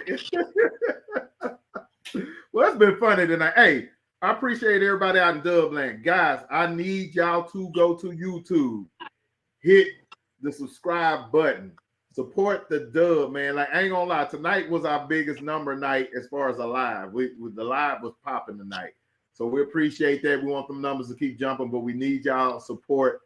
Hey, shout out to the Lou, man. Coach put the word out. And I was late on the advertisement. I didn't put it on Twitter till like 8:45. And the numbers was looking good, man. Appreciate everybody that tuned in. No doubt. Everybody made this show jump like a mother, so we appreciate that. Sunday night, yeah, I know it's all the way live up in that thing. Sunday night, we going hard Sunday night. I'm gonna be honest. I took my birthday off this past Sunday. This Sunday, we going hard. Be ready. We talking about what's elite. Is it I need to know. Is it high school coaches' responsibility to have these players ready to play soon as they step on campus? Another show topic, J Mac. We talked about it a little bit. Are we gonna do a Cedar Hill show? Are we gonna talk about why Cedar Hill don't get the love that the rest of the South Side did? Because the Cedar Hill, I would love to have a Cedar Hill coach on, but he on strike right now. He ignoring all phone calls. Bro, Can we talk about Deion real quick? Cedar Hill today, huh? Can we talk about Colorado real quick? Oh yeah. Let's draw Colorado in there before we get out of here. I'm cool with that. Hey man, we need Will to come back for Colorado conversation. That would have been great. I know. Jump back on. Hopefully his mic is better. Hey, Will, pop back on if you're there. Go ahead, Swagger. Get what you think about the Colorado. It's wild. That's all I can say. 51. What they say? 51 players transferred. Yeah, 51 scholarship players. That is unheard of. No doubt. So I mean that's the definition of cleaning house, bro. He done cleaned the house, the foundation, and everything. I want to talk about it when I got Ward and Todd on. No doubt. And this, I mean, this is the thing. I saw all the stuff online and stuff, and everybody think just because we're commenting on that we're hating on Coach Prime, and that's not the case. We're just kind of looking at, are you practicing what you preaching and stuff? You talking about, the family and the kids and boy, and everybody, kind of saying he's a little cold with it. You know what I'm saying? But I ain't gonna lie. College football is cold as hell. I talked to a bunch of kids, and everybody out here in Dublin, y'all need to listen to this. I talked to a bunch of kids that played at high school football and then went to college, and it was a culture shock. The best time you will ever have playing the football is going to be on high school. Enjoy every moment of it, because when you get to college, it's a business. They don't care if you're a 5-star or a 10-star. They don't give a damn. They don't give a damn, bro. It's a dog-eat-dog world. So really what Prime is doing is par for the course. Well, I mean, what he's doing is what he's doing, and it's cool. Everybody do it. That's cool. But all I say is I don't want to hear no more black mess. Don't be talking about, oh, he a black man with a coach. No, because he's sending black kids home. So I don't want to hear none of that. Let's just call it what it is. It's a business. He looking out for who he looking out for, and he trying to win. Period. Yeah. Let me just say this though. Everybody got to earn a spot except for his son and his adopted son. Let me say this though. I've never seen a team play a spring game one day and 16 kids transfer the next very day. That's crazy. Yeah, and it wasn't the kids doing it necessarily. The coaches was kind of like, hey, yeah, you might need to go. You know what I'm saying? The only one they were surprised by was that receiver. And Deion's son got mad because the receiver got in the transfer portal. Yeah, well, Deion, man, he went on IG and went off on the receiver because he went in the portal. But maybe that receiver didn't like the way you treated his homies. Man, because that receiver was there for 3 years. Well, check this out. Deion's son used some of his NIL money and took him to Florida with him, and it took him on that vacation or whatever. So maybe he's mad about that. He spent money on him. Oh boy was gassing him up like, yeah, we're gonna throw for 1,000 yards and catch 100 balls this year. And then he used up, and Deion's son spent the money on him in Miami. So I don't know. That's what it was. That's what it was, dog. You're like, wait a minute, I can put this joker down to Florida and spend $1,000 for your room and your flight. No, he was hot. He was hot, bro. Shador was hot. He was hot. I will tell you, he was hot. He didn't like that man. That man ducked out on him. But I don't blame him. He probably see he ain't gonna get the ball. No doubt. You know what I'm mad about? I'm mad about we got over 6,000 people in the group. We got all these wonderful coaches that pop on all the time, and we can't get 1,000 of you people to subscribe to the YouTube channel. Just we got enough views to do what we need to do. The views are great. We just need y'all to sub to the YouTube. Can y'all do that for a brother? Is that hard? I done asked like 19 times. It don't even cost nothing. It don't cost nothing. Hey, let me go over here, hit sub, bam. We done help the dub out because the dub is definitely here for y'all, man. We putting on for the city. So once y'all put on for the dub, we need 1,000 subs. We're about at what, 250? Somewhere up in there? Somewhere. Hopefully that Louisville, hopefully everybody that tuned in from Louisville hit the sub channel before they left out. Yeah, so people outside the dub gonna have to help the dub out. Yeah. We gotta get the outskirts of the dub. We gotta go to the outskirts because the South can't say we ain't stuck with their ass, but y'all only gave us 250. So now we gotta start moving on. We gotta start moving on. We gotta start selling our product like we in the hood. And somebody said, "Hey man, subscribe." And somebody said YouTube ain't our thing. We know all the old folks on Facebook. You can watch it simultaneously. Doggone it. Hey, you ain't even gotta watch it on YouTube. Just go over there and hit sub and come on back to Facebook. That's all you gotta do. That's all you gotta do. That's all you gotta do. Hey, Billy, you a real one, Billy. I appreciate that. Lito gonna help us out. Hold on. Hey, Billy, what we supposed to get the young ball on after the championship game? I still got that interview. Billy, I still got the interview with your son. I've been waiting to play because they were supposed to come on. Hey, Billy. I still got that interview. Hey, Billy, and that's why I got y'all repeating as champions. That's exclusive material for the YouTube. You're going to get that on the YouTube. So now y'all go subscribe. Because we actually got a gang of footage we ain't ever released yet. Yeah. But I ain't gonna lie. You ain't gotta worry. I'm headed out west. I'm headed out north. I'm headed out east. Yeah, for real. We going down to Mineral Wells. Hey, hey, they gonna catch me wherever they want to hit the subscribe button. I'll be like Swaggy. I'll be over there hugging and holding folks up everywhere. No doubt. So yeah, hey, that's funny though, man. That I didn't know who the guest was tonight, and I ain't been on, whatever. But it's funny that it ended up being Mike and ended up being Coach. And like I said, I went to that game and told him about the podcast. No, that's dope though. That's dope. But that's their work, man. That's their grind and how it comes back. You see what Ward said? Wait, I think I saw it. Let me see which wants to comment. I'll pull it up. How about we only make YouTube channel when we try to make some money. But goddamn, I spend more time doing this damn than in my job, bro. For real, never lie. You know how much time this stuff take. Exactly. So can a brother at least get some gas money to drive? Let me tell y'all something about her. Let me tell y'all something about her. Sorry, man. This is not. Hey, y'all might get on here and I'm gonna be real for a minute. I ain't even joking. Y'all might get on here and see us on Wednesday and Sunday night, live, joke around, bring y'all the news, whatever. But y'all have no earthly idea how hard this stuff is. For us, this is like being Adam Scheffler and all them other ESPN dudes. We can be at home chilling.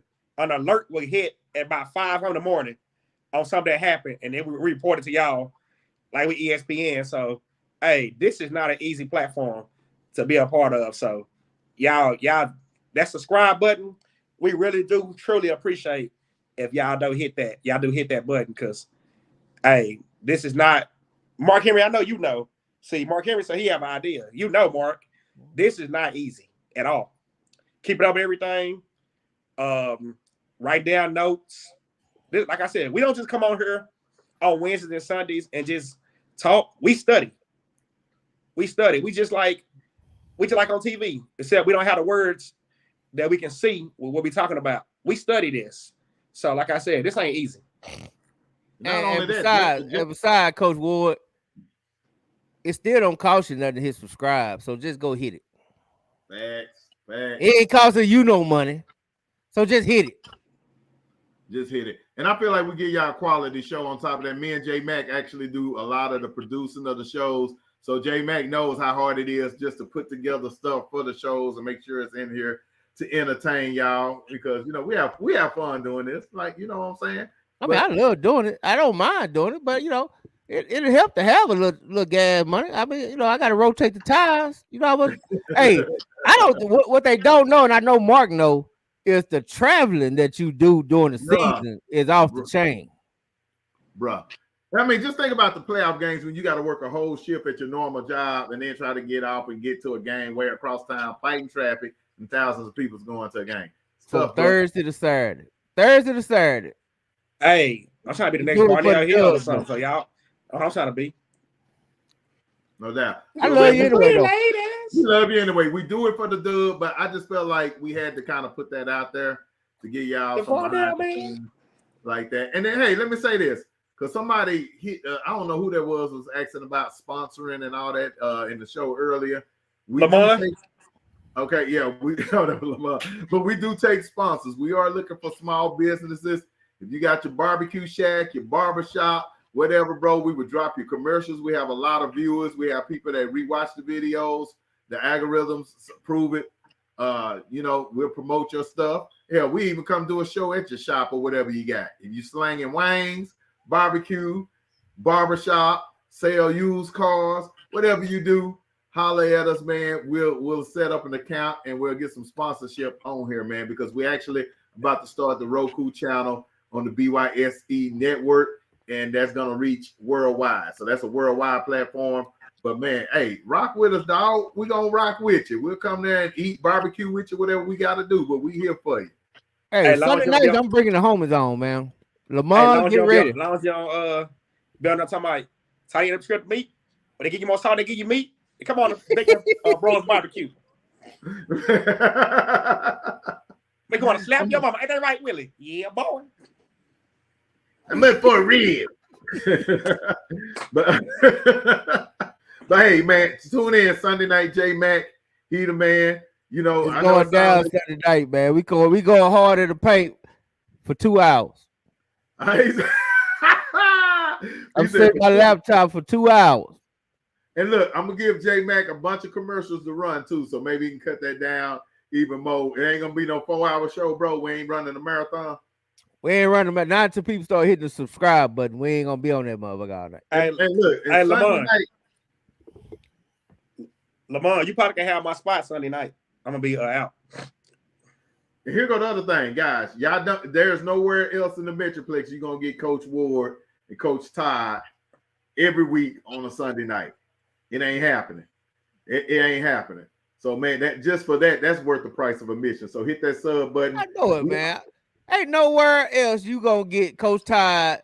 Coach Todd be broadcasting from the car under a shade tree. We don't know where Coach Todd be at. You know what I'm saying? We don't know where Todd be at, but you know what I'm saying? But he come on, you know what I'm saying? Sometimes he be losing a service. He got to come back. He got to go find him another shade tree. I don't know where he at. He from South Dallas. I ain't asking no question.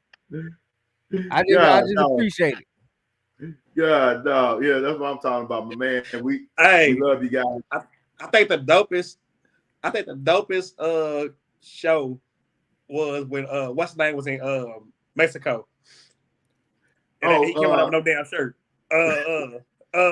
Young Bull. Spence. Yeah, so Spence, Young Bull. When the Young Bull came on, laying in bed with no shirt on. Funny, man. Who was that? That was Todd told him to put a damn shirt on. That was funny as hell. Oh my God. I said, what the hell? Taz ain't put that shirt on. But hey, so our first anniversary show, we're gonna drop the video and we're gonna talk about the best moments from the dub. So y'all can remember y'all best moments from the dub. Y'all chime in, man. Year one was awesome, bro. It was great. It was better than what we thought. We're gonna talk about how it came together. We're gonna give you a bunch of insights and behind the scenes. And year two is gonna be a dang fool because we're actually working on some stuff. We might be broadcasting games, guys. Might be broadcasting games. Yeah. So stay tuned. Hey, just know year two is gonna be crazy. Year one was good, but year two for to be crazy. We got a lot of things working. See, look at this comment. I told Lamar he can have my spot for Sunday night. I'm gonna be out. He told me if I give it to him, I might not get it back. See? In that case, Mark Henry, you up. You got my spot Sunday night. Hey, you know what? Lamar just talking. I guarantee you, I'm gonna send Lamar the link and he'll be back at like 12 o'clock midnight or Monday morning talking about, oh man, I ain't even see that link, man. I ain't even see it. No, we ain't worried about it. Bud gonna get the link, but he ain't gonna show up. I keep telling him Swaggy cannot be replaced by nobody. He might get replaced. He keeps snitching on our teams, man. We can't be having all that, dog. I didn't say stop that. We can't be, because people listening. We just got one team out of hot water. You trying to throw another team in the hot water. You just got one team out of hot water. Now you trying to throw somebody else. Dog, we gotta quit this. I didn't snitch. Yeah, you did, dog. You did. I was being funny, but that was shit. Hey, you saw the comments. Everybody was like, "What the hell, Swaggy do?" Like, we know. Hey, play like that with the up north team. Yeah. Play like that with WT White. Damn, not WT White.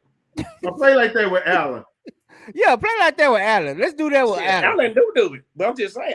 I was just being funny. I wasn't like saying it like seriously. I was just bro. We're media now, so yeah, you're gonna see a write up in the Dallas Morning News with your face on it. Hey, no, it won't be his face. It'll be a source, or it'll be a mysterious investigation.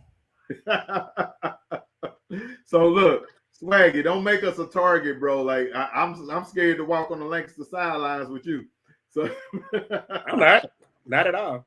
Man, yeah, you say that. Well, you come on, cause you got two enemies now. You got Lancaster and Duncanville, and I ain't gonna lie, I got you with Lancaster, but there's some big heavy hitters over there at Duncanville. They ain't got no little coaches over there at Duncanville. All them cats 300 pounds over there. No, I was looking at that coaching big jokers, like every last one of them.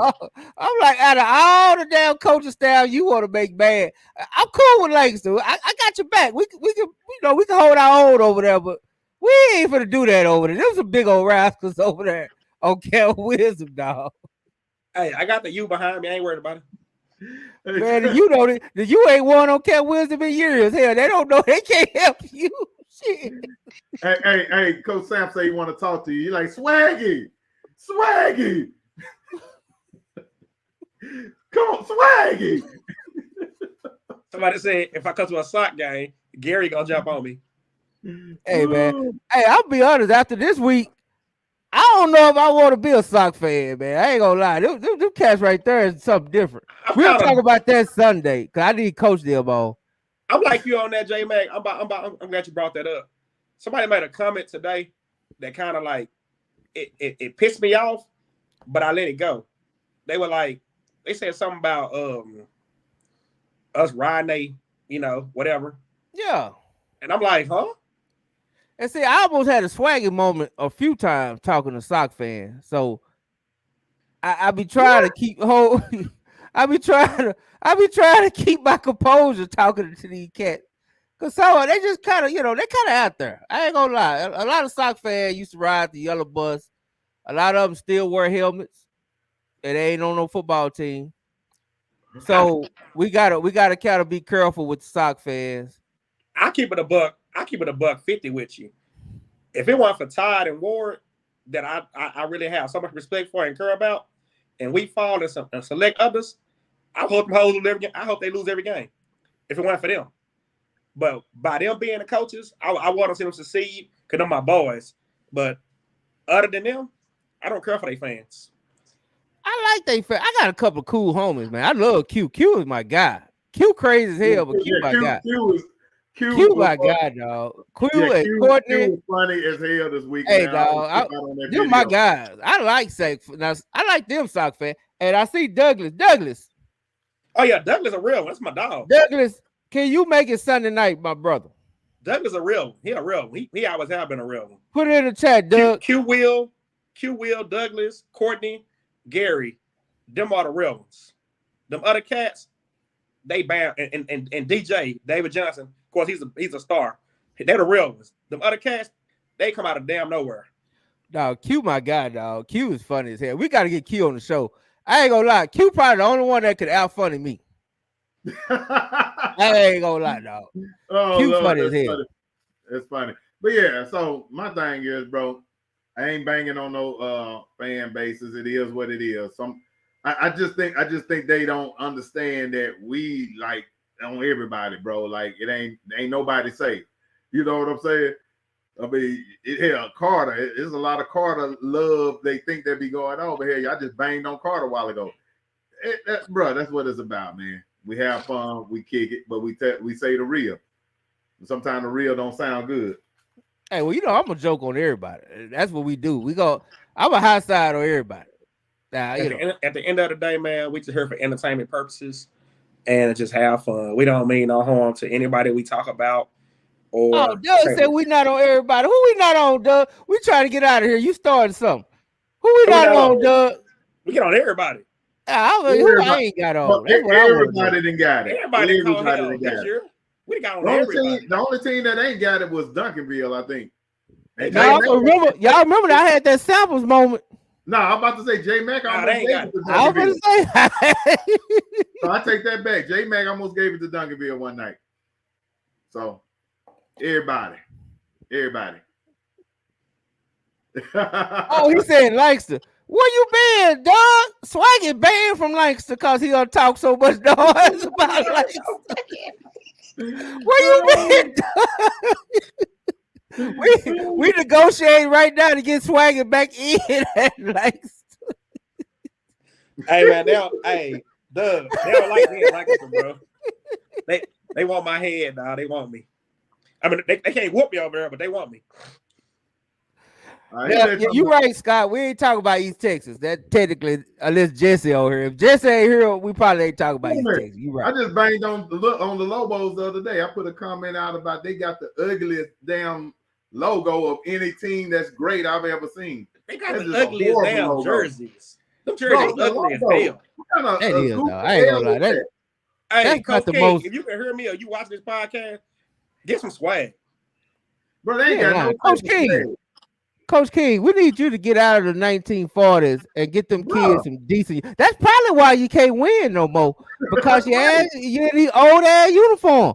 Look, man, go get you some swag. Hit Willow up. Willow got them nice fire jerseys. Hit Willow up. We need to get y'all some colors. We need to get y'all some stripes, some something. Bro, shit, they just got. Hey, J Man, they just got out the damn that outfit. They finally adopted the damn spread. Bro. But I'm telling you, those are the worst uniforms of a great team I've ever seen, bro. Like, that's some little league stuff, dog. And I said it. Yeah, I said it.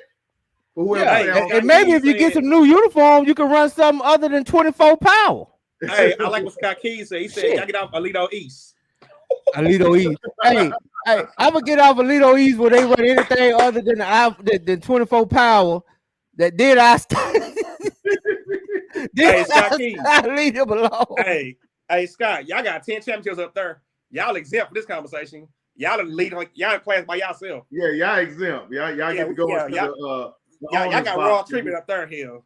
Yeah. I ain't gonna lie, man. Now we don't talk about Alito. Now, if y'all want, they got 10 titles. That's what I say. I don't even. If you notice, I don't even bother Alito. Like Valencia, he'll come in and say some crazy shit, right? I don't even comment. I just like put a crying emoji or something. Called, what can you tell somebody that just don't beat everybody and won everything? Oh, my bad. 11 titles. Well, it'll be 12 this year, damn it. I don't even bother them dudes, dog. I don't even bother Alito. I just say, yeah, y'all the best. Yeah, hey, I ain't bothering Alito. That's Fort Worth West. Hey, Alito, y'all, they the patrons of high school. Hell, they just, hey, count them in. No, that's Fort Worth West right there. When we were Yeah. saying who's the king of the 817, we should have just slid it over there. Hey, My bad. Y'all got 11. My bad. Yeah, they got 11 championships. I am not, because you'll never win an argument with nobody with Alito. Period. Hey, So they got 11 championships and 11 kids from Alito. So yeah. Oh, yeah, so I ain't bothered Alito. Damn. Somebody me.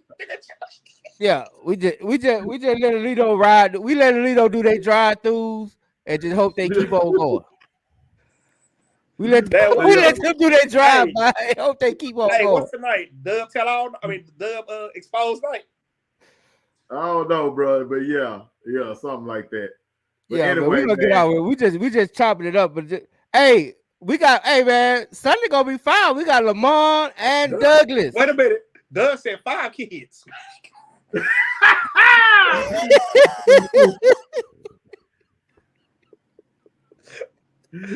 I like that dude, man. Doug, that's a Doug cool be off the chain. I remember talking to Doug on the sideline. I ain't gonna lie. Hey, Doug kind of rough though, cause you know, you first meet Doug, it be kind of hard. You know what I'm saying? Like you be like, woo, okay, okay, okay, brother. Hey, I remember when I first met Doug in the stands at a sock game. I ain't meet him, but I saw him like getting loud, and that was a sock and Carter game. Matter of fact, I swear to God, I would not lie to you on this platform. I stopped cheering for my own team. I was like, I ain't fucking with him. Hey, man, I stopped cheering for my own team. I was like, that's messed up. He that hard. He go that hard. Just make it just. How you do, man? Doug give you that hard. Like he give you down. He be like, yeah, you be like, yeah, brother. That's one of them dudes that shake your hand and break all your fingers and stuff. Just. Hey man, hey, Doug, I'm your friend. That's all I'm gonna say. Nah, Doug cool in the mud though, man. That's cool, he cool. Well, I love that sock. He another one. He a sock lifer, but he actually know more. Man, Doug a real. He actually know more. That's why I can't wait to get him on Sunday. Because I'm going to let him talk about Lancaster. I want him to talk about Carter. We're going to see if Doug know anything outside of the South. That's why I'm going to ask Doug about the East, West, and North. Doug, we're not talking about the South. We're going to talk about the East, the West, and the North. Can we finally get Gary on the show? I want Gary on the show so bad. Oh, yeah. Hey, shout out to you for apologizing to him and stuff, man. That was heartfelt. Hey, man, that was real. Now, that wasn't even no game, playing no jokes or nothing, because I might be a very controversial person who say some stuff, but I go back and think about my words sometimes. I could be at work or something and start thinking, like, you know what, Rod? Apologize to that dude, man. That was really rude what you said. And that's the kind of moment I had. I was looking on your heart because I was like, I was trying to figure out what was the issue between you and him. I was like, God, no. I didn't know, bro. Yeah, it got serious. That wasn't no jokes. That was actually some serious beef. Hey man, that's Kyle Ward's job. Kyle Ward's job is to get Gary on the show. That's his responsibility. I'm glad we able to talk like dudes, and you know what I'm saying, and squash that. Yeah. Because behind the scenes, what you don't know is they got others involved. That wasn't just between me and him. It was other sock dudes inboxing me. Let's meet up and all that. I'm like, shit, what's up? So it got J-Mac knew it got deep, bro. It got to a point where it was gonna be some fighting over that. No, it just be crazy. I love sock people. They passionate, man. I ain't, But I bet people hit me up, say, dude. Hey, one thing I bet you Swaggy won't go like he did today on sock. Oh, I had people hit me up to my say, Swag, you cool or not, but you mess with Gary, you got to mess with me. I'm like, damn. We sit together at Sock Nation. Hey, I like that though. It's wherever you want to meet at. I'm like, okay. No, look who their leader is. Their leader he comes on the show from the streets. Like, okay, let's go to Keith Park. Cool. Then no, we solved it. Look at Todd. Todd say, stop that. Ain't nobody fight. I know it, Todd. That's Swaggy. Swaggy. If y'all didn't know, Swaggy been having allergy attacks. He real high on Benadryl right now. Hey man, they came at me with that. I was chilling. That's why, like Pastor, that's why I got on there and I squashed it. I was like, say, man, it ain't that serious. Hey, man, I like Gary. I do too. He's a encyclopedia of knowledge. And then and when we first started the Dub, Gary started an extra Dub page. I'm like, I didn't even know how the hell that happened, but no, I woke up one morning and saw a whole nother Dub group chat. I was like, who the hell started that? Hey, I looked Gary up, I was like, the whole group chat. yeah, who started a new one? I said, what happened to the old one? I'm like, how the hell did he do that? I looked up, it said Gary. I said, wait a minute, Gary. I said, J-Man, Gary joined the Dub? He said, oh. I said, oh. Gary joined the Dub himself. So Lamont, he was more covert than you. He actually started a group chat with the Dub. Like, what the hell? Hey, Gary made himself a Dub member. I said, what's going on? Hey, people don't realize Gary been a Dub member since the first show. Cause I think that group chat came out after the first show. It was a whole other group chat, just like the Dub. I was like, who the hell? I had to call Pat. I was like, Pat, did you get another? Say, that was funny, dude. That was funny. I was like, J-Man, what the hell going on? Oh, bro, that messed me up. But hey, shout out to the great encyclopedia himself. Hey, man. Hey, Cal Ward said, who's our first guest? You don't remember Cal? Todd and what's his name? No. Hell no. It was the first show? Clyde Mathis and Bam. It was Mathis and Bam. Oh, Todd was second. Todd did the sock takeover was the second show. Yeah. But I will say this though, that was our greatest show. You know what? That first show probably set some records, man. That thing had a lot of hits. They both did because Sock Nation came out that second show. And Sock Nation really did because that was fresh off the championship, and we had the whole Death Row in the building. That was crazy. That show was crazy. I got to go back and watch that show because you know, War was like in some third world country or some shit, right? War was War. War was like on an island somewhere, dog. War was like, oh, what the hell was you at, War? He was in Cabo or something. He wasn't in Cabo. He was somewhere. War had like some island dudes on top of the roof in a hamster wheel. That's how he was getting. That's how he was getting internet service. Right, I remember that. Hey, by the way, shout out to Ward, man. If you still watching, Kyle, I got the matched up thing going, man. I appreciate you 100% on that. Hey, and then no doubt. And then we got the only guest we have not had. We've had them on a show. Not on the show. We had them on the interview. You see what Todd said? What did he say?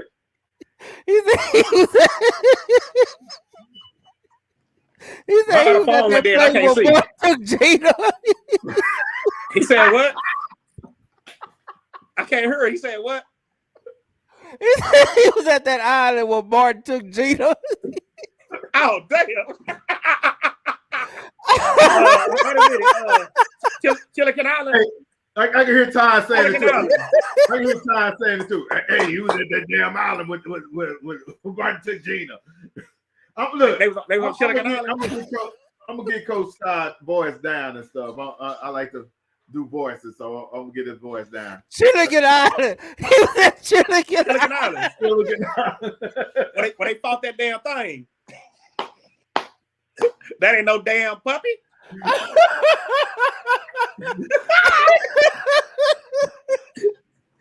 It's a puppy in the room. That ain't no damn puppy, Gina. I love We out of here. We out of here, guys. Sunday night is going down. Love, peace, and hair grease.